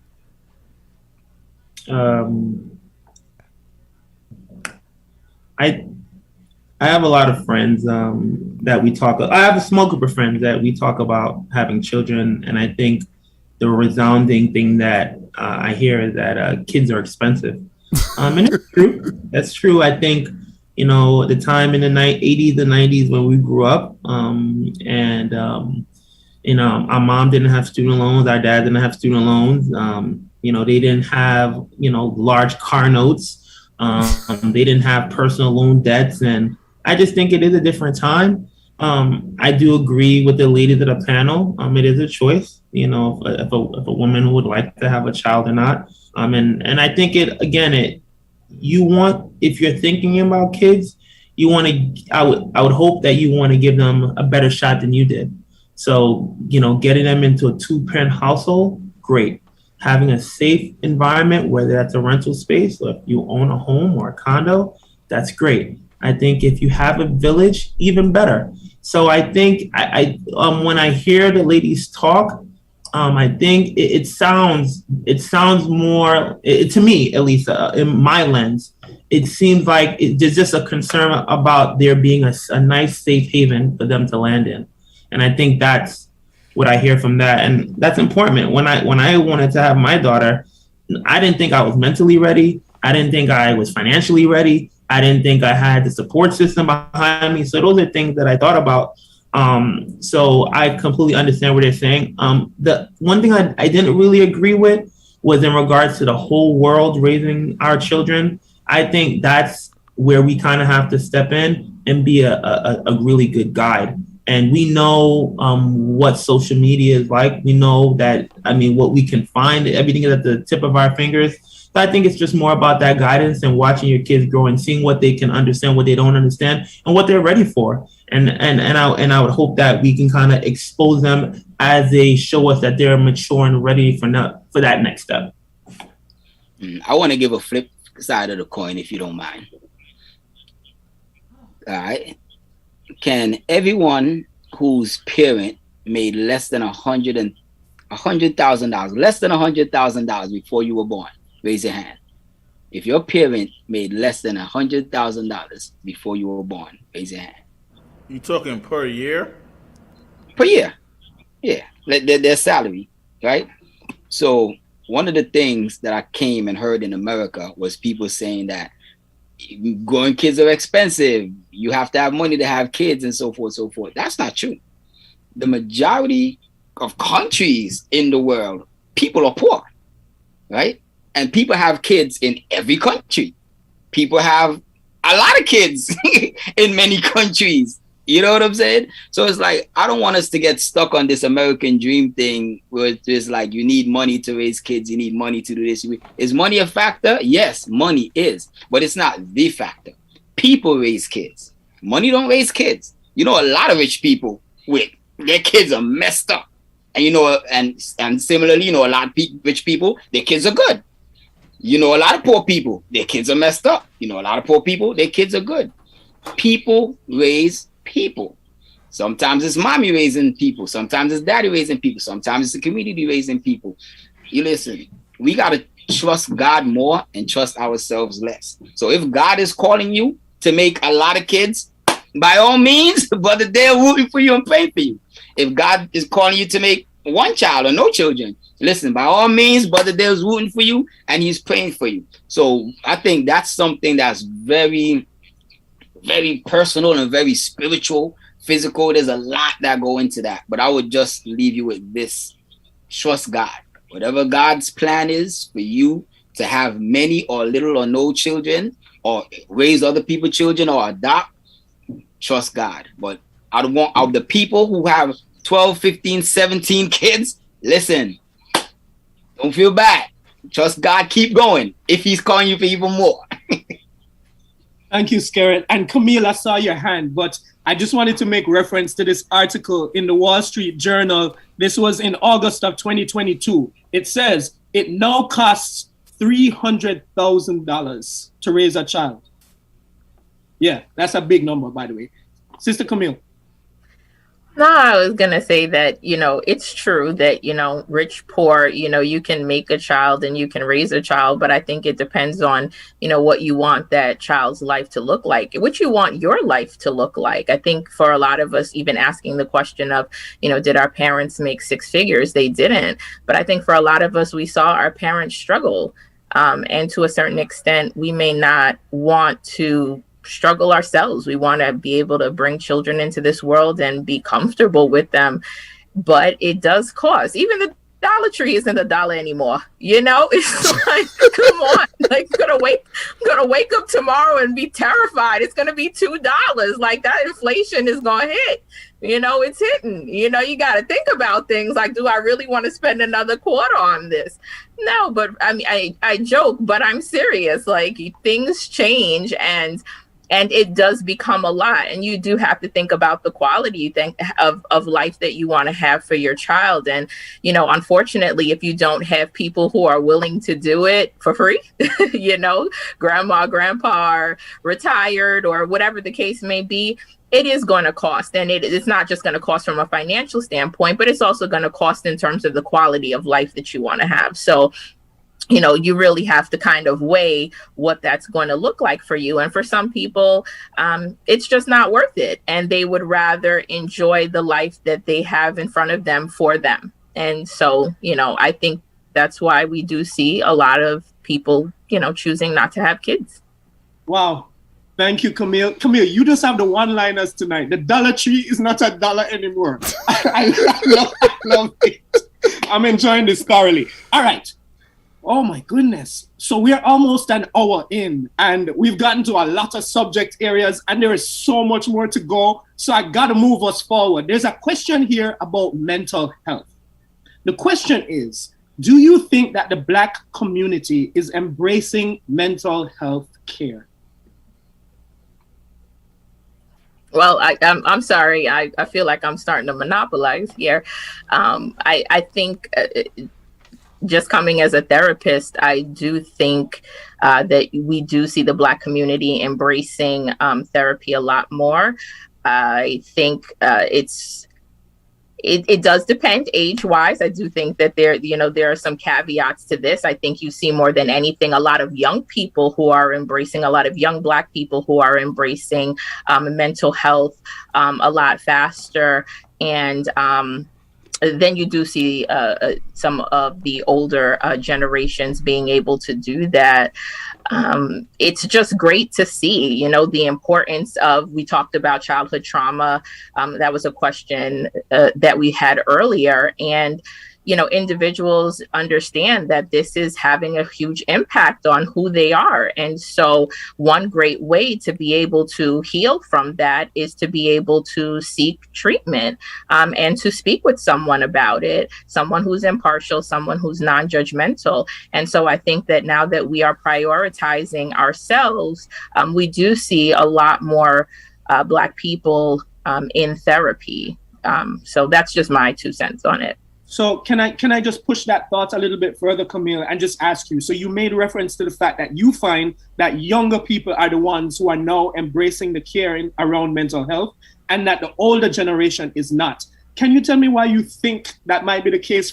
We have some people who are more seasoned listening. So why you think that some of those people are not embracing of, mental health supports? So I see more, I would say I see more younger folks who are embracing it. You do have some older folks who are, so I don't want to say that they're not at all, but the higher percentage you will see are younger individuals. But I think for the older individuals, it could be, a lot of the things that you just hear and you just carry on, we got Jesus. You don't need, I got Jesus and that's all I need. It's like, well, you can have Jesus and you can have depression too, so. Oh my God. I'm not going to sit here and take this. I'm not going to sit here and take this today. So, you can talk to someone about it. You talk to someone, if you have diabetes, you talk to someone. If you have cataracts, you may need to talk to someone if, you're not feeling well, if you notice that this is having a large impact in your life, to the point that it's debilitating. You're not having any enjoyment. You're not doing the things, in the same rate that you were doing it before, with the, any of those things. So I can understand that we also always have this notion like, we can get through anything. Black people can get through anything. I mean, yes, we can. We're strong, but we don't always have to, feel that way. We can lean on someone else. And I think that might be, might be difficult for some of the older generations to kind of understand. So it's not as easy to get to. Camille, you are on fire this evening. You know that you just say you can have Jesus and cataracts at the same time. You just said that, right? I love it.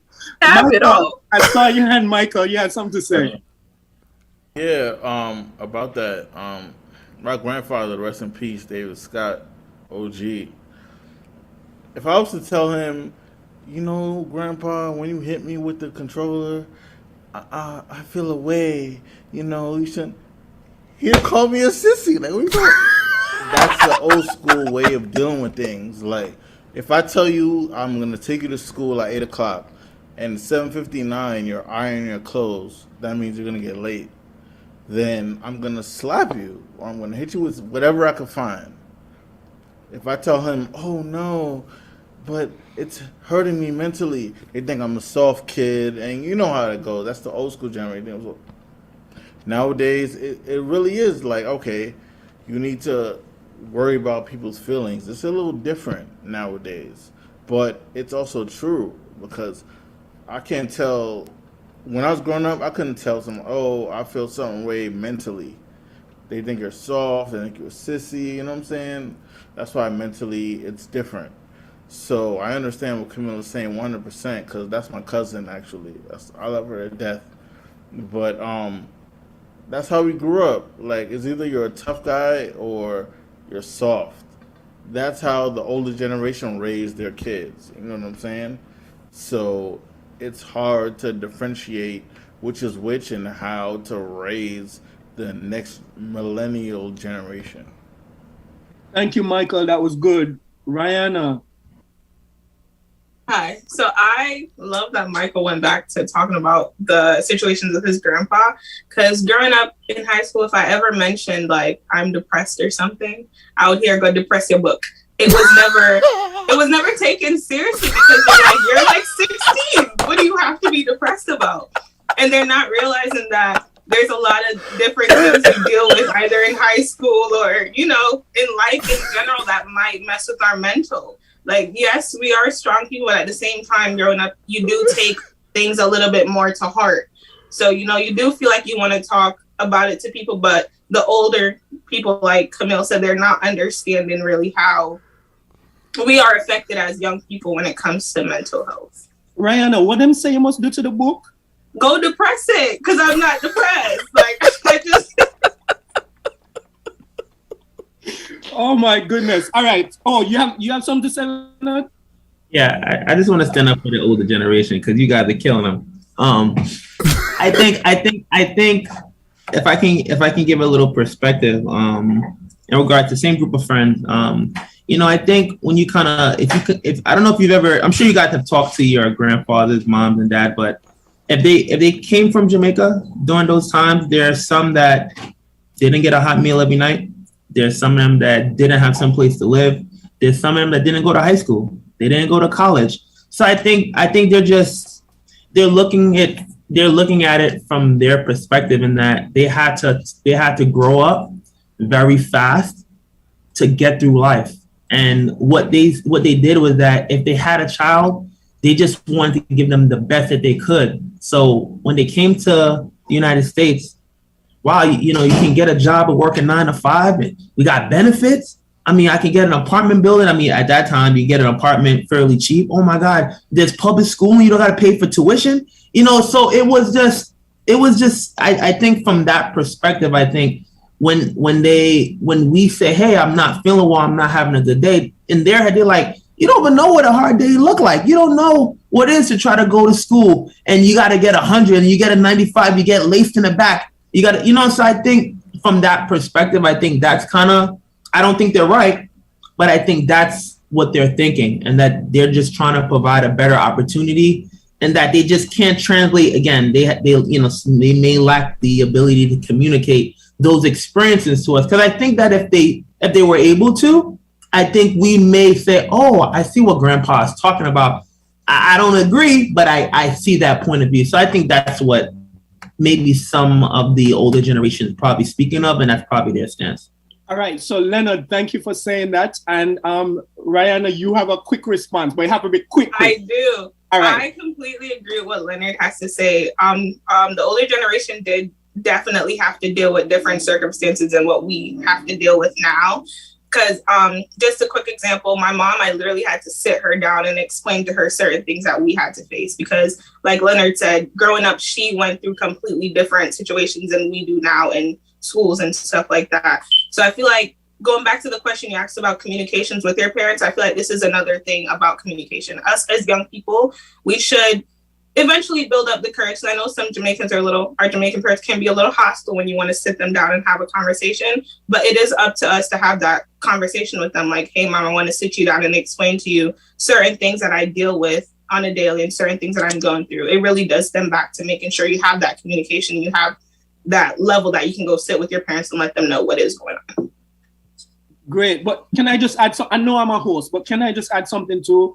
We need to ensure that parents are vulnerable and open enough to change, right? And to spend that quality time to listen. Because sometimes what tends to happen is that parents get stuck in their ways and they parent you the way you were when you were 5, and now you're 15 and it's just not working because the parent isn't growing and you are growing up. But my mom was a licensed family marriage and counseling therapist, and she would always say the responsibility is for the parent to grow up as their children grow. That way you are both maturing. I see Justin shaking his head because that's very, very important. All right, we'll move to another question. Go ahead. How important is it to have a good circle of friends? Yeah, I'll take this one. So I'll say, having a good circle of friends is really important. For me, like, I feel blessed having friends, 10 years, 15 years, 20 years plus. Two of them are on the panel, Terrell and Justin. But, just having a good circle, like, what we do, we hold ourselves accountable for different things, being supportive as far as like personal goals, business goals, and, just different endeavors that we are at in our stage of life. I think it's just good to have that support system out there, like your family, and just having, people who you could confide in and just be able to have around as far as like positive energy and stuff like that. 'Cause I think that leads to elevation as far as wherever you're at in life, versus having like, negative friends or people who may not be as the best influence, which could lead you to, stepping backwards instead of stepping forward. So I think that's important. And I think Justin mentioned, as far as like influence, having, the right people around you could definitely influence you. So especially like, in the teenage years and, young adult stages, having, the right people around you could definitely impact different decisions as far as decision making and, stepping into adulthood and stuff like that. Thank you, Hakeem. And I think Justin wants to jump in. I could see you moving forward in your seat. Yeah. Absolutely. I feel like having good company, good friends is game changing.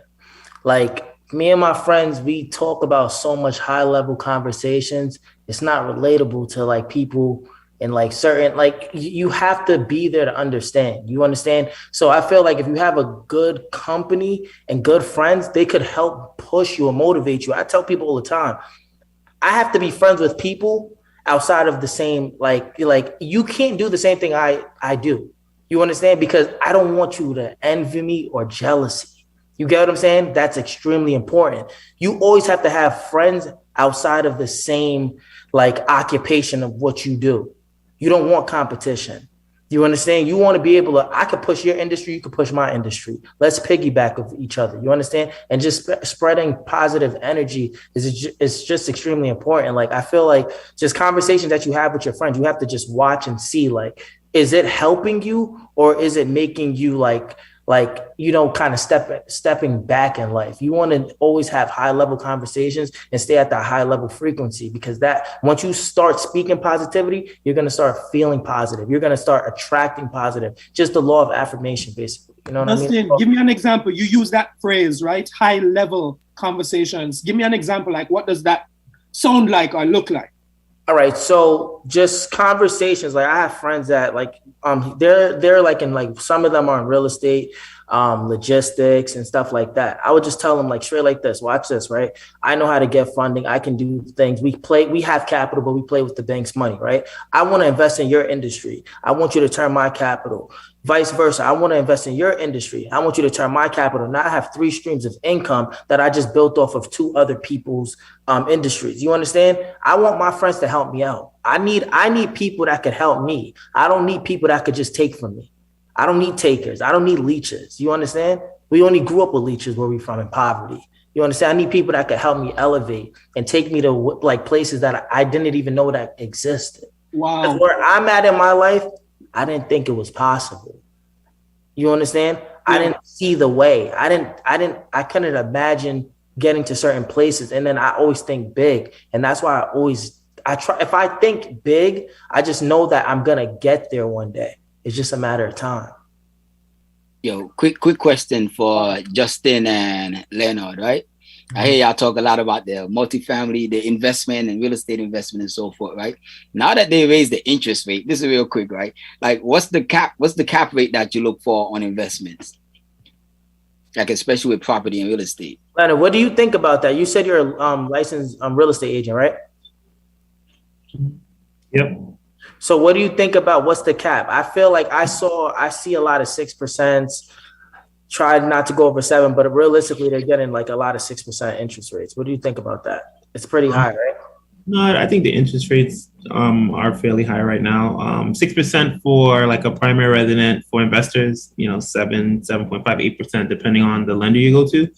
But I think in regards to real estate, I really try to keep it simple.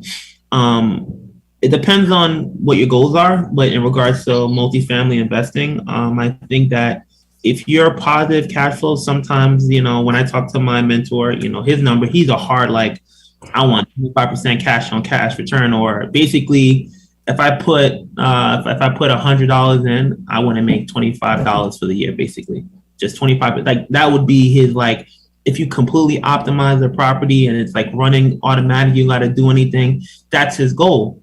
If he was going to buy a property, take that same amount of money, he wants to get 8 to 12% cash on cash return. For every $100 he puts in, he wants to get about $8 or $12 back. I don't really look at it like that. I think number one, home ownership is a knock out of park. It's a no-brainer. Every piece of land you buy, don't sell it, keep it, because that helps to build that generational wealth. So I think cash flow is great, but I think in time, as you repair the property, again, because as you can see, rents are at an all-time high. I think as you renovate the property, as tenants move out, you do a little fixing up, whether you do a little DIY on your own or you get a contractor to come in, the rents increase. And as you hold that property, 30 years, the property is going to be paid off. You got depreciation, you have cash flow, you have write-offs. I think it's a no-brainer. So I think if you keep real estate fairly simple, I think it's a win-win either way. So you're looking at the appreciation over the cash and cash. Correct. I mean, I love appreciation. Don't get me wrong. But I think overall, for example, if I bought two single families during the crash in, for example, Queens or Long Island, a house that I got at $300,000, now it's worth. I bought a house, my own house. I bought a couple years ago, and the market has gone up in regards to appreciation 20 to 25%. I would have never foresaw that. If I would have bought the same house back in 2007, I'm up 40%. That's like crazy to think about, So I think long term, just buy and hold. I think you're a lot better off. All right, so you guys just got that one for free. That was not a question on the agenda, but everybody out there, you just got a free workshop, a seminar, buy your house, and make sure you hold on to it forever and ever. Amen. Camille, just got a high-level conversation. Yeah, thank you, Scott boy. Thank you. Brother Joe, yes.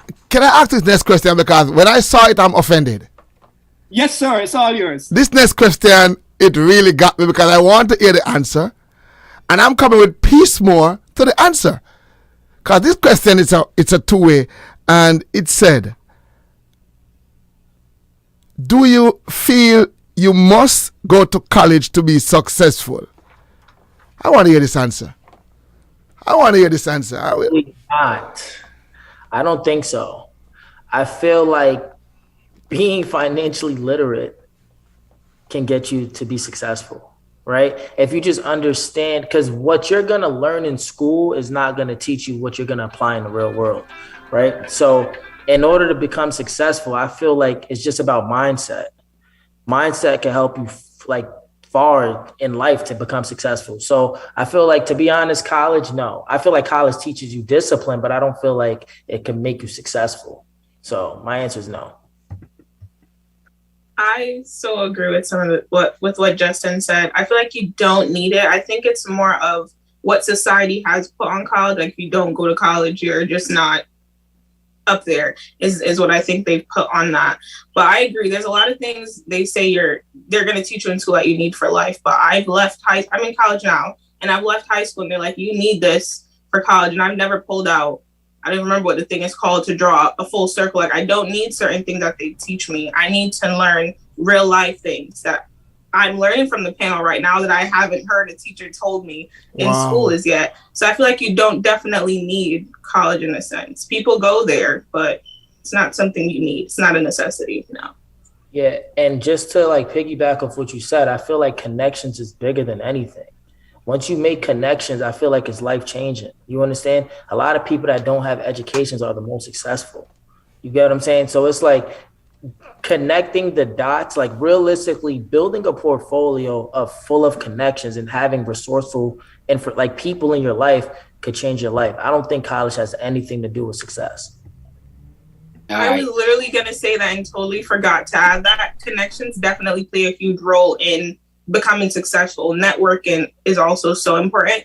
And I feel like a lot of people, they go to college and they leave and they're like, I can't find a job. I don't have this and I don't have that. And there's a lot of people who they go to college and they're like, listen, I'm here to have an education, but at the same time, I'm here to build those connections and those networking. So when I do leave, I have that ladder where I can say, okay, not only do I have the discipline college has taught me and I have the experience, but now I have those networking that as soon as I graduate, I'm like, yep, I can get into this. So I so agree with Justin. College is not a necessity, but connections and networking can take you somewhere out of this world.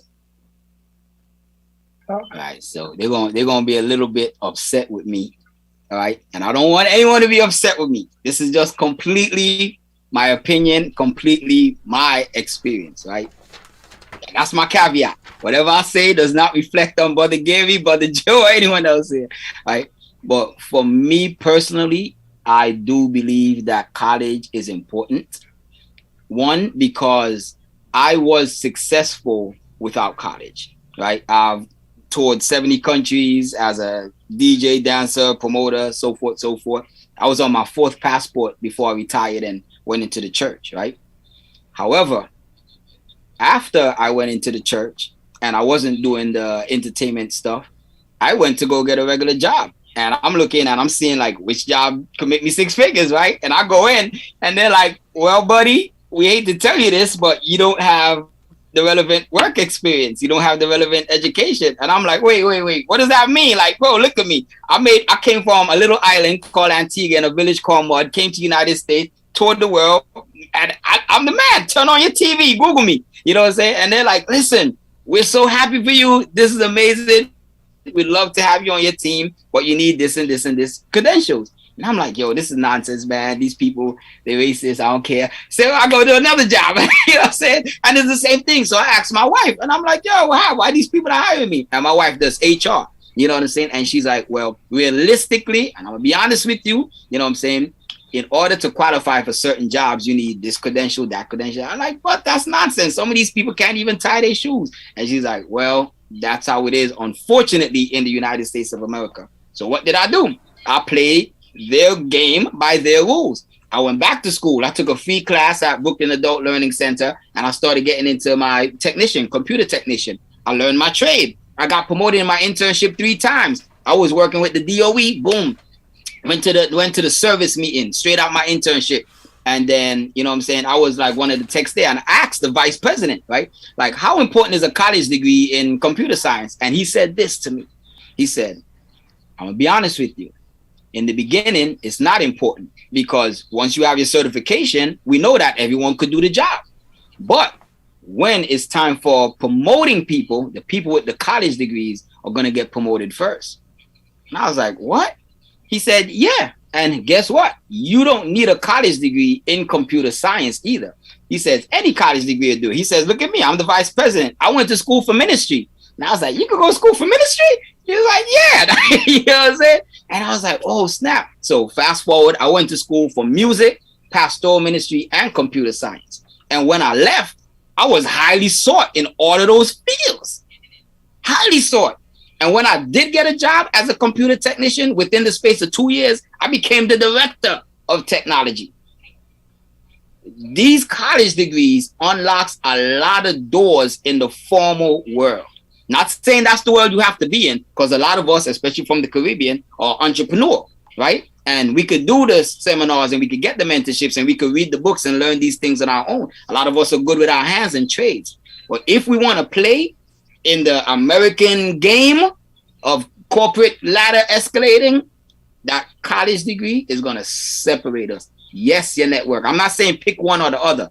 Yes, your network is going to play. Yes, your education is going to play. Yes, your GPA is going to play. Yes, your friends is going to play. Your family is going to play. Who you know is going to play. The company you work for is going to play. But that college degree, bro, that's a good 30% of what you need to play.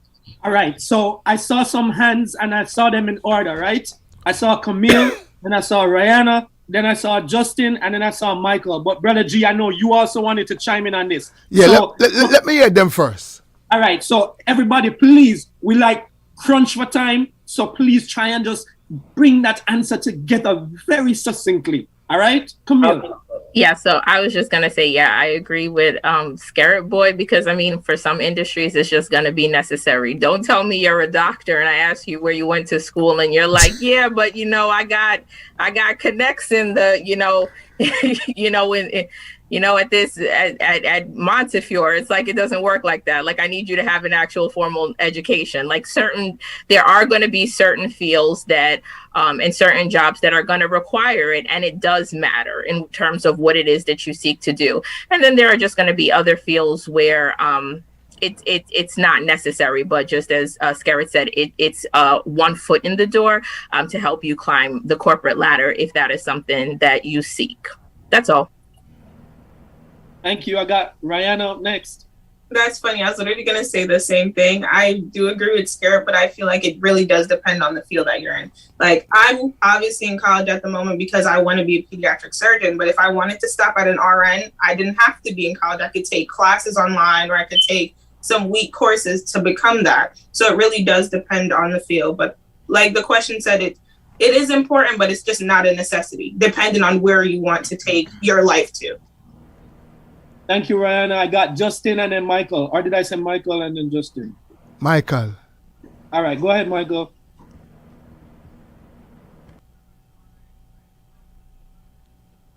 Michael, mute your stuff, mute. Yeah, mute your stuff, Mike. You can hear me now? Yeah. All right, I'm not trying to hear none of that.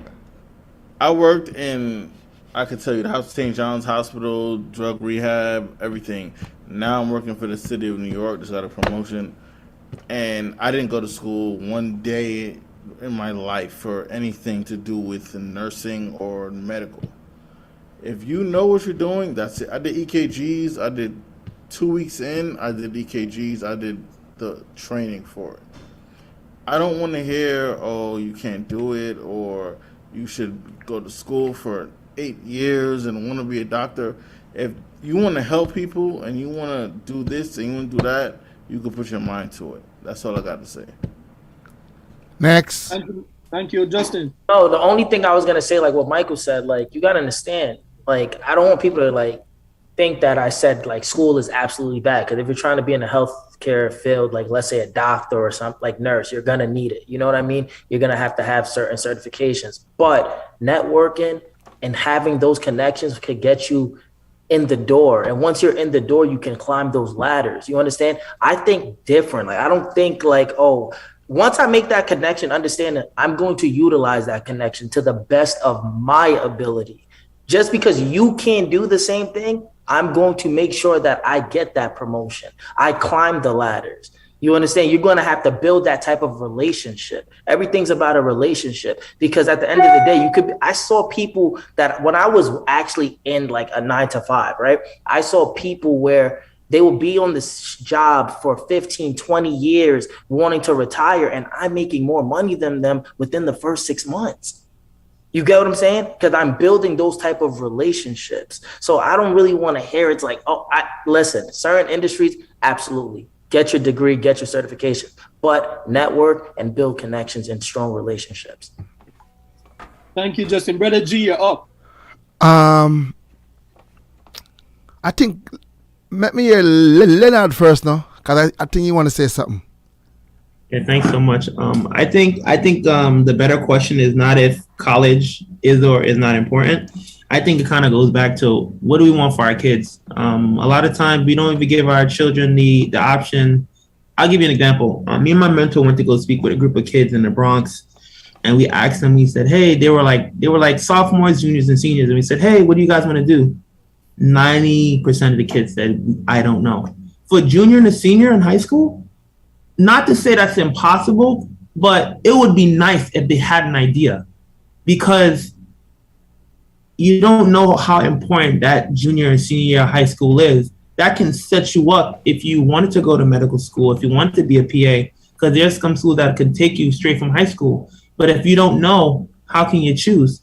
So I think it's really important to kind of really ask our kids, what do you want to do? What are you thinking about? And if they don't know, it'll help if we have the village giving them that exposure. Maybe they can go to the work site with the family friend who's a plumber. Maybe they can go to the Brothers Gary show and see how it is to being in a studio setting. Maybe they can shadow a teacher and see if they like being a TA. So I think it kind of goes back to kind of the beginning with our children, I think. Wow. I in listening to the young people speak, I think it's going to college is a position you took. You have to take that position to say, you know what, this is what I want. I would tell any young people out there today, without a college degree, you are in trouble. I'm going to be straight up. It's going to be harder. It's going to be more difficult. It's going to be more pressured. Society going to let you feel like you are nobody. So if you are not a strong person, it's going to have a hard time. And for the rest of the cast, depends on the kind of job you want. If you want to, the most important job now, you have to have a college degree. So I would say this to the public and the young people that's coming up. Depends on your surrounding, will let you go to college. Honest to God, depends on your surrounding. If you're in a surrounding who have a hustling mentality, like what I came out of, I was in a college surrounding, in a hustling mentality surrounding. So it's all about your surrounding. If you're in a surrounding that believe in going to the highest level like these young people, and I think 98% of everybody here go to college. So, and I think it make them be who they are. Go ahead, Terrell. I would say I disagree with that, because I didn't go to college. Well, I didn't finish, I should say. I started but didn't finish. I'm doing quite all right. Me neither. I ain't finished either.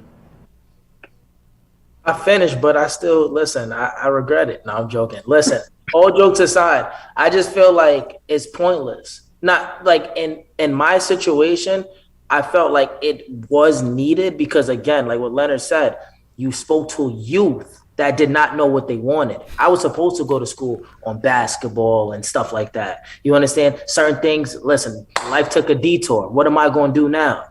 You get what I'm saying? When I was at that place in my life, I said, listen, I don't know what I want to do at this very moment, so I'm going to just go to school. I sucked it up and went to school. Then I did try to work, couldn't get a job in my field. So then I said, listen, what's the next best thing I should do? Entrepreneurship. That's what my ultimate goal was. So I took that leap of faith and just jumped into entrepreneurship, and it changed my life. Thank you, Justin. And I saw Hakim, you had a Yeah, I just wanted to piggyback on what Leonard said as far as like the juniors and seniors in high school. So I feel like, at least when I was in high school, like the curriculum doesn't really cater to, kind of knowing what you want to do as far as on the college platform. Like, you have the regular subjects like English, math, science. But as far as when you go to college now, the majors are more in depth. So you got like accounting, finance, you got different science majors that you can major in. So when you look at college from a financial standpoint, it's really expensive these days. Obviously, people got student loans and stuff like that. So it's hard to commit, I would say, going into a specific major. Then maybe once you go into college, say 2 years in, you want to switch majors. Now you might have to spend an extra couple of years. So I feel like, having that background, from a high school standpoint, as far as what you want to do is critical too. Thank you, Hakim. So it's 8:31. We don't have a whole lot of time together. So one more time, I'm going to pivot to a couple more questions that we have. But before I do that, my wife just sent me a text message. Often we ask kids, like, what's your plan? What do you want to do? But there's this quote that she came across recently, and I'll just read it to you. It says, don't ask kids what they want to be when they grow up. Instead, ask them, how do they want to change the world? And I really liked it. So I just wanted to share that with you. Thank you, baby. I love you. All right. Let's move forward. Next question. do you feel that a lot of youths portray social media to be the new reality? Ah, man. Who's going to answer first? I hope not. Listen, you're going to answer first, and then I'll piggyback off of you. Okay, so I can't say yes or no. However, so we had a NAACP meeting the other day, and we were talking about social media, and somebody made a comment, and she said the Shade Room is her Fox 61, because in Connecticut, that's our news station. And I really had to think about that, because I was saying, as I'll go downstairs and I'll sit with my mom and I'm like, 10 o'clock news, let's see what's going on in the world. Or once I get to work after highway shutdown, I'll research it. A lot of people, they don't do that. They wait till they see it on the Shade Room, or they wait till they see it on Instagram. So I can't say yes or no, but I feel like it really does depend on the person. I'm very old school. I like the newspaper. I like to look up news articles and stuff like that. But a lot of people, they're really dependent on their phones and learning what's going on in the world through social media. I'll do my research, but there's some people who won't do that. It really depends on the youth you talk to and the person that you come across. So, like, your friend stating that the Shade Room is like, her source of information, right? We have to be real. What does Shade Room promote? They promote gossip, right? So if you're waking up every day hearing about this person's story, that person's story, this person's story, doesn't really matter, because at the end of the day, celebrities are still going to be celebrities. You get what I'm saying? They still sit down at night. They have their regular life with their family. People always promoting negativity. So yes, I feel like social media is portrayed as youth new reality, because not only I feel like we're affected by like the music that we listen to, right? We're affected by everything that's going on in this world, right? When it comes to like the different drugs they have, different alcohol, everybody just wants to be lit. And being lit, people have to show that life on social media. Nobody is actually portraying that life in person. When you see a person on social media, then you see them in person, it's like, whoa. It's like a woman, like, right? You be like, yo, nah, she look great on social media. She's fire, right? But then all her photos is Photoshopped. That's not reality. Come back to life. You get what I'm saying? Come back to life. And that's the thing about it. A lot of people want to look like this person and that person, but they don't want to really love themselves.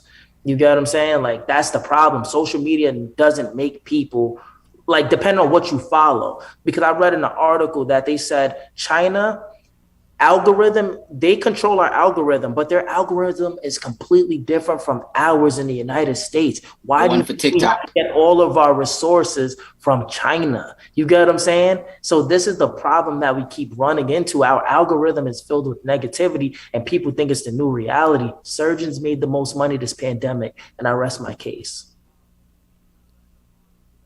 Anybody want to jump in on that before we move on to the next question? Social media, I think. Mark, you wanted to say something? I saw Mark going for me. Oh, no. Well, you can go first. Nah, brother, please. Oh, all right. Well, thank you. Yeah, I mean, like, social media is very dangerous, especially like to our generation, as a lot of people, I guess, get their examples of how to live basically from social media. And even going back to our previous conversation about success, how being successful, a lot of people measure success in, they're watching other people and seeing how rich they are. And, they have this big house or these mansions, and okay, so when I get that, I'll be successful. But it's like you kind of have to find your own success and not measure it in what other people have, and that's the big, like, a huge problem with social media. Like even for me, I found myself like getting sucked into it without even knowing, because I just came back from LA, from Hollywood, and how it's like very fake out there. I was out there about 4 years, and it's a lot different from the Bronx. Hollywood is basically, is Instagram in real life. So, you know, all the stuff you would see on social media, people post this, I'm living my life, I got this mansion, that. It's not what it is. You know, I know people who would post certain things on there acting like they're living this rich, lavish life, and that's not it. They're living in their cars. They're, you know, I'm an actor, so I'm going out auditions and you know, trying to get these roles. Some people will post, oh yeah, I just booked this huge movie. I'm living with the stars, celebrities, and they're living in their car. So it's not, you know, we have to uncuff from the social media.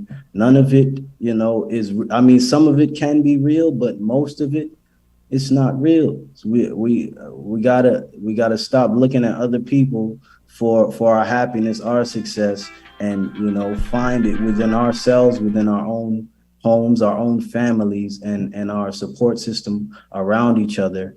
And, you know, just stop focusing on the social media. Thank you, Mark. I saw Camille's hand.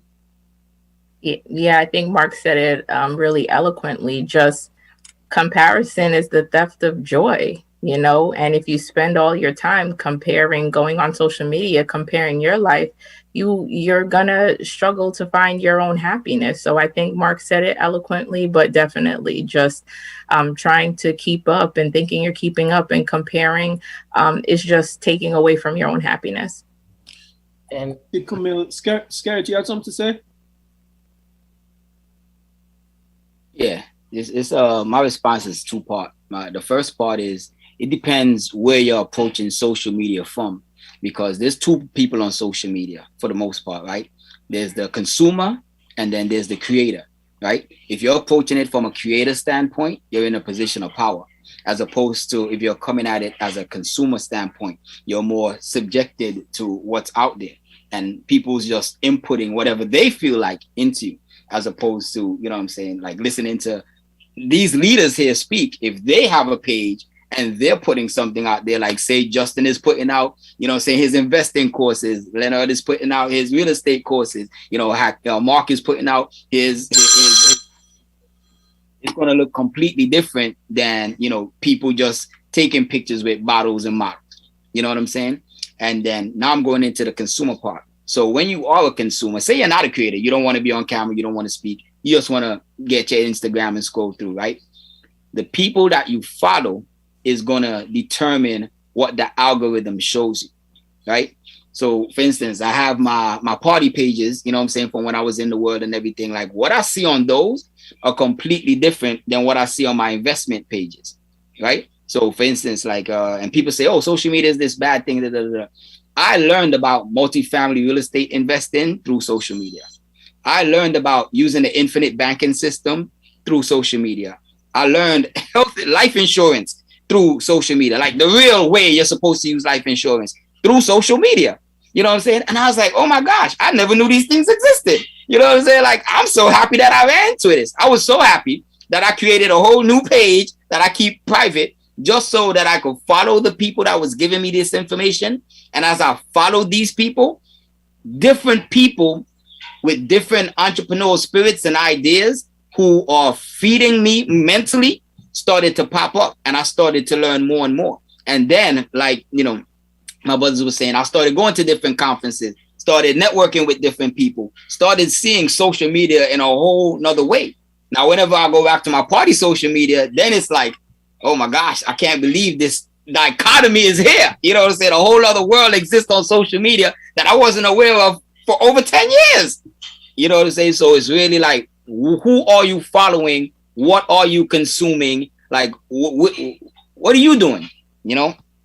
All right. So I just checked our YouTube stream and we had over 400 people listening just now, right?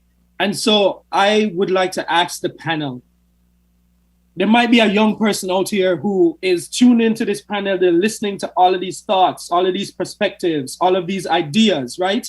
Why would you say it's important for people to continue following their dreams, even though the dream may not be deemed as relevant by society? Why should people keep following their dream? I would say, you hear me, right? I would say, because that's who you are. Follow your dreams. You don't want to be 40, 50 years old in an office or a cubicle or on a roadside or on a construction site doing something you hate, making people around you suffer for the things that you have to endure because you never wanted to do that. Follow your dreams. Even what we're doing now, I know people making 6 figures off of what we're doing now, streaming, regular, YouTube, Twitch, it's a bunch of platforms. Do what you love. You could be, I'm a producer. Right now, I had 2 kids. I'm still doing what I love. I have a great job. People would, all right, I work for the city of New York. I'll just take my benefits and go on and take my pension. No, that's not enough for me because I love doing music. I love making clothes. Follow your dreams.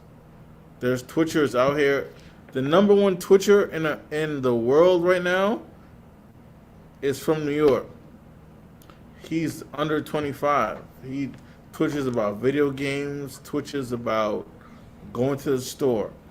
He can walk to the store right now and he'll get 1 million views. And that's enough to pay a mortgage on a $20,000 mortgage house, on a $5, $6, $7 million house. And he's under 25. Why not? If you're, I'm talking to the youth right now. If you're 15, 16, 17, if you're a female, you like doing hair. Do hair. Do it. Don't neglect your studies because that's what's going to get you to society. But do hair. Charge less than what a normal, older hairdresser is going to charge. If you're a barber, 17, do it. If you're a producer, make some beats. Charge $20 instead of $200.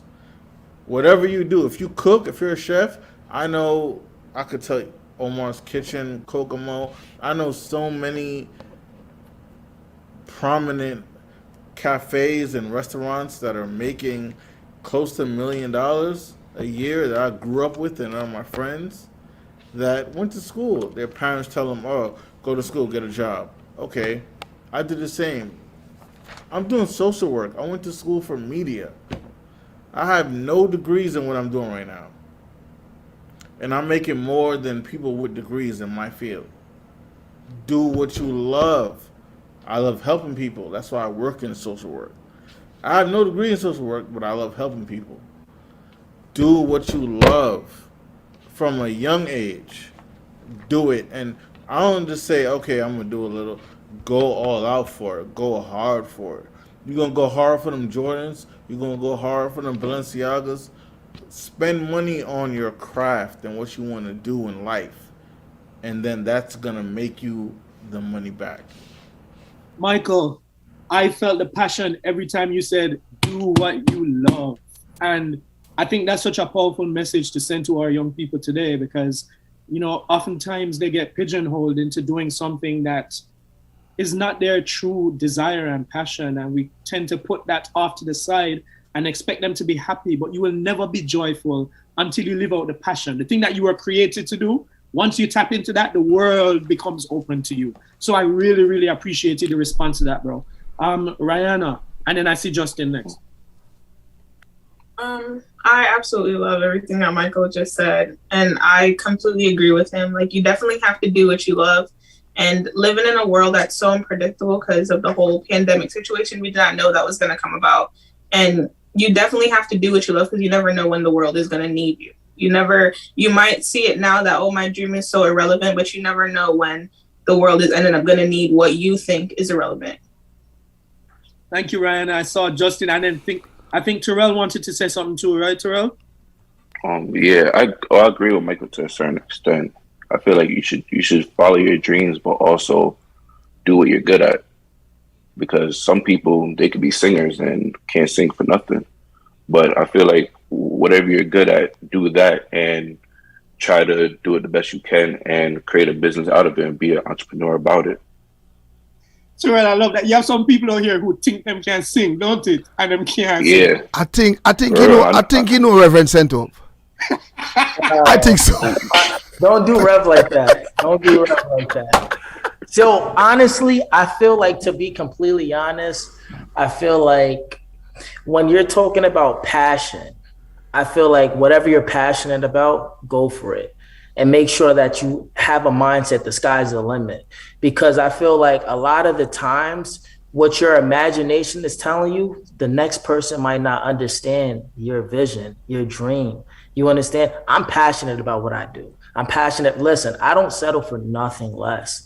I want the highest life possible for myself, the best life for my family, right? And I remember just going into business, like what I had to do to like get away, like to really get myself focused, was now eliminate the people around me, my surroundings, my company. If I felt like you were not helping me better myself, you got to get away from them. Again, when you're younger at those ages, we're speaking to the youth. You might have to now just go 0 dark 30, cut everybody off for a period of time just to focus on yourself. And then once you focus on yourself, you're going to see how life changes. You understand? You might have a different surrounding of people that helps you elevate. So definitely when you're passionate about something, don't tell your business to everyone. Just execute it. And once you execute it, you're going to see your life change.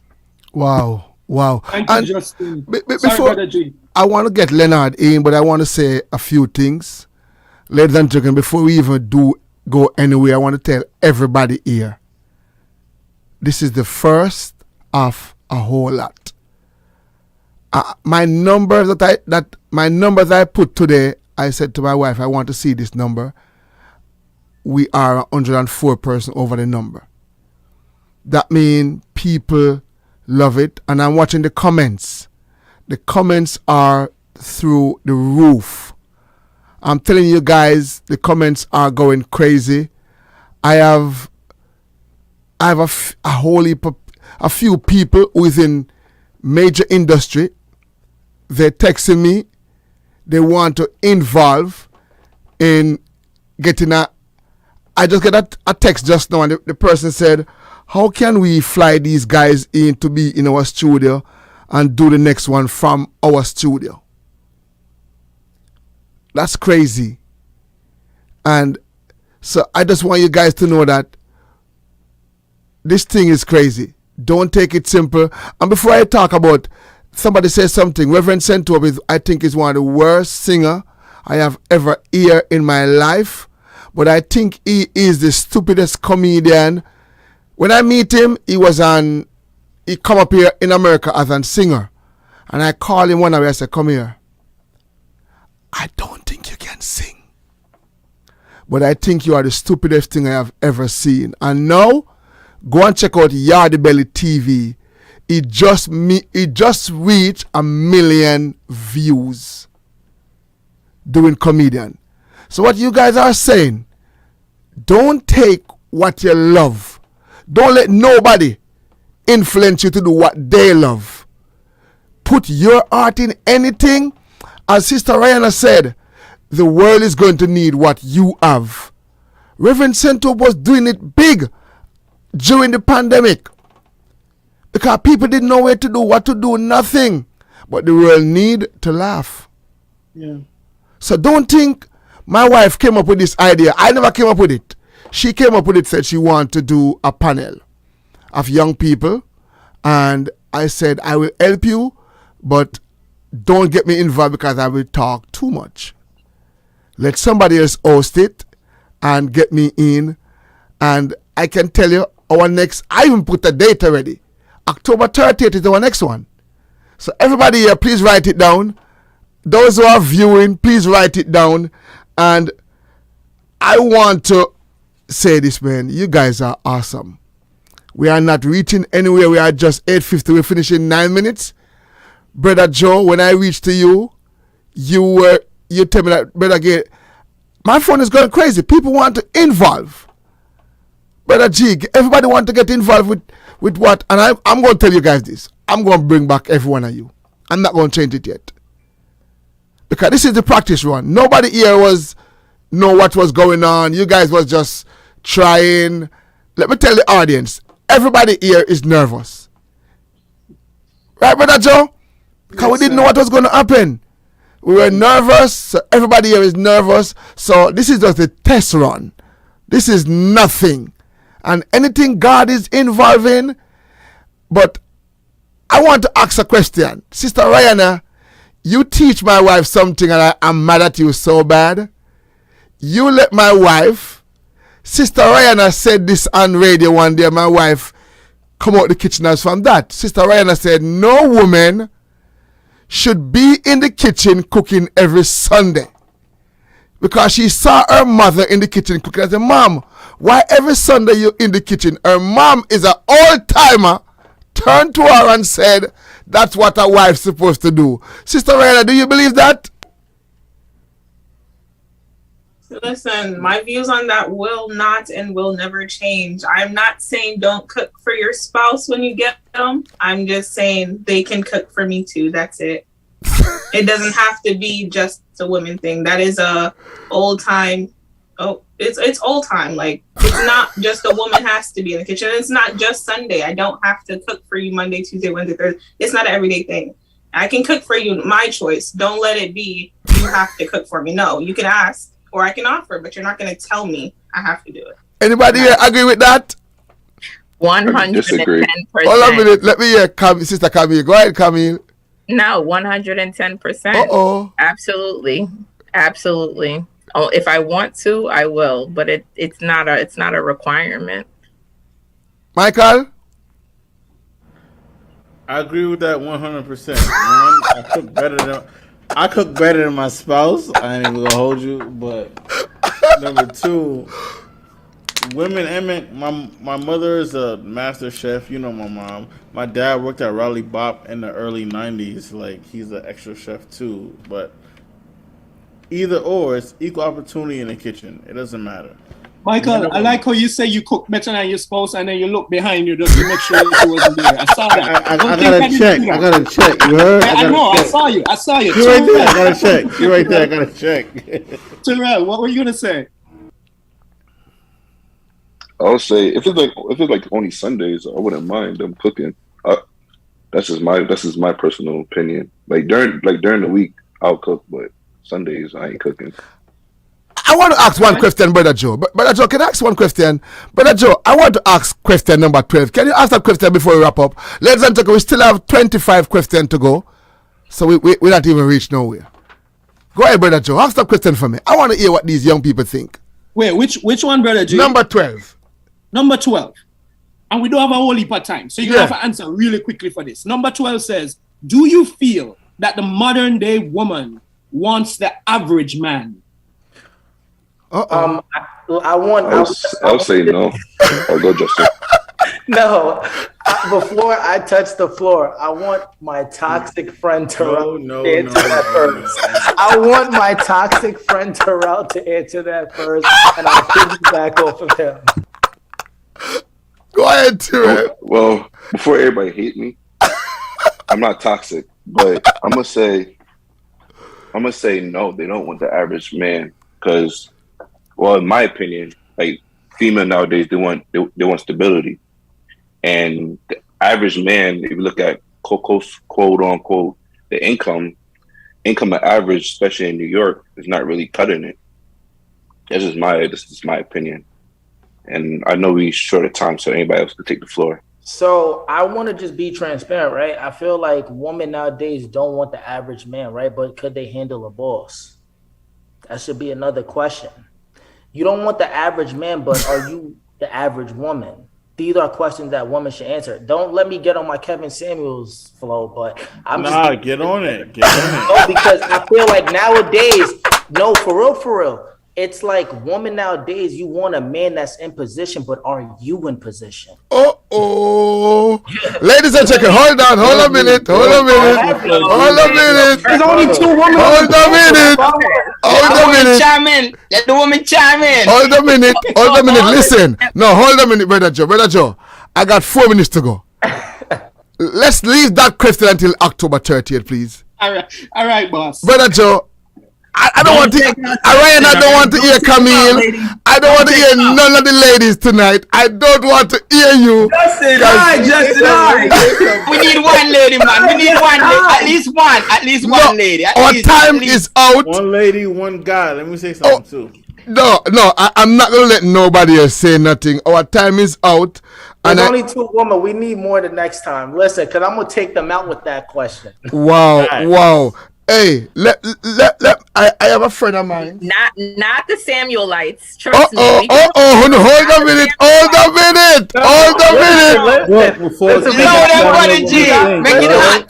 No, hold a minute. No, guys, hold a minute. No, I really want this, and I know I have a friend of mine. I want him to just say hi to you guys. And the first time I came into a movie, he's the one who put me in that. He's killing my phone. Brother G, please let me say hi to these guys. This is crazy. The first time I come into a movie, he just did. Good afternoon, sir. Are you there? Hello, good afternoon. I want to make sure he's hearing me. Good afternoon. Let me tell everybody, October 30th is our next panel, and I'm trying to make sure this thing is working. October 30th, Sunday, October 30th. And let me see if my phone is working. Oh my God, Mr. Blair, plug out my thing. Hold a minute. Brother Joe, connect everybody for me. I'm gonna make a phone call. I'm gonna open the phone. I'm gonna get him online. Do that for me, Mr. Hold on. All right, sounds good. So I just wanna thank everybody who tuned in this evening, everybody who is on the panel tonight. You did a phenomenal job. This was exciting, and it's only gonna grow from strength to strength. I know that Brother G is trying to connect to get us in on this call. We have like 2 minutes left together. Yes, somebody had something. I just heard somebody's mic. Michael. No, that's my son. He's going crazy. He wants to be a part of it. What's his name? Michael, too. Michael, it's good to see you, Michael. Hi. Young people. Hi. This is what it's all about, the family together, right? That's beautiful. I'm loving it. Mr. James, good evening, sir. Good evening. You're live and clear. Good evening, guys. Please, good evening, ladies and gentlemen. Listen, this man just moved to Atlanta, and what's his size pacing by again, sir? I want to throw you under the bus publicly. He just. Brother G, you know I like to stay humble, sir. You know I like to stay humble. This is the first man who put me into a movie. What's your last movie you did? I just finished a movie called Second Chance, starring Sprague Benz, Tony Mataran, Melissa Determined, John De La Puente, and some others local actors. And tonight, what do you saw tonight, man? You're killing my phone. I got to throw you out there. Yo. No, well, listen, you set up a very interesting platform. I was stuck onto this platform, just listening to everybody's testimony, everybody's views, and it's very interesting. I'm just hearing everyone's opinions, and you guys have some very interesting opinions with the topics, and that's very intriguing and very edifying too. Wow. And as we said, we're going to talk, and ladies and gentlemen, this is Mr. James. How can they find you on social media? Well, Cleon A. James is the name on Instagram, Facebook, TikTok. No, my kids get me in TikTok now, Brother G. So in TikTok, Instagram, Facebook, I'm on my Twitter is the same thing. So you could Google Cleon A. James, and that's where you could find me. And I'm listening, Brother G, listen, this is awesome what you just set up. This is absolutely so much information in there. And if, people want to learn some things, this is a great platform where you could understand other people's opinions and some views. Wow. And ladies and gentlemen, he's from Jamaica, not the prettiest part of Jamaica, but this man has opened door for many people. Many people. And Mr. James, I have to take one call and thank you for listening, and your whole crew, your whole staff. Thank you so much. And this means a lot to me. When people like you listen, thank you. Yes, I'm listening. I'm listening with my 20-year-old son too, and he's very interested in all the opinions that he's hearing. He's shaking his head a lot. Wow. Thank you very much, sir. You're welcome. Let me say good evening to my friends from Jamaica National. Everybody, man. You guys, I want to tell you publicly, this is history. You guys are a part of history. First, Youth Explosion. The next one is going to be October 30. Same place, same time. And it's just awesome. I have to stop. I know everybody wants to answer the next question, but we catch you again next week, next month, October 30th. And Brother Joe, it's yours. Close it out. And before, let me ask the panel, do you want to shout out anybody? Let me start from Mark. Mark, do you want to shout out anybody out before I give it to Brother Joe? Shout out to my mom, Sharon, if she's watching. All right. Scarrett Boy, do you want to shout anybody out? Yeah. I want to big up some of the people on the WhatsApp right now. I want to big up Natue, big up Camille, big up Miss Mention. Big up my mother-in-law. Today is her birthday. Miss Vaughn, big up yourself. And of course, Brother G, bless up for always, thinking outside the box and not being held limited. And you are one of those people who never gave up on your dreams. And me and the rest of the panel just want to say thank you. Thank you. Mike. Mike, you next. Yes, boss. Shout out Scarrett. I ain't seen you in like 40 years, but yeah, good to see you. I love you, bro. You know all the vibes we've been through. Shout out my son, Lil Mike, right here. Yeah. Shout out my partner, Tiff. Shout out my other little man, Masai. He about to take a shower. Shout out my mom, Sharon. You know I love you to death. I'll die for you, give a kidney, do anything for you. And I love all of y'all on this panel. My cousins, Terrell, Justin, my brother, Mark, like my cousin Camille, like, let's do this, man. Let's take this to the world. Shout out everybody. Rihanna? Definitely want to shout out my mom, my family, because they're all, watching, tuning in. Definitely shout you out, Brother Gary. We cannot forget your beautiful wife because, like you said, she did come up with this, and I'm glad that she did because this is a platform that this was needed. So definitely a shout out to her. Wow. Leonard?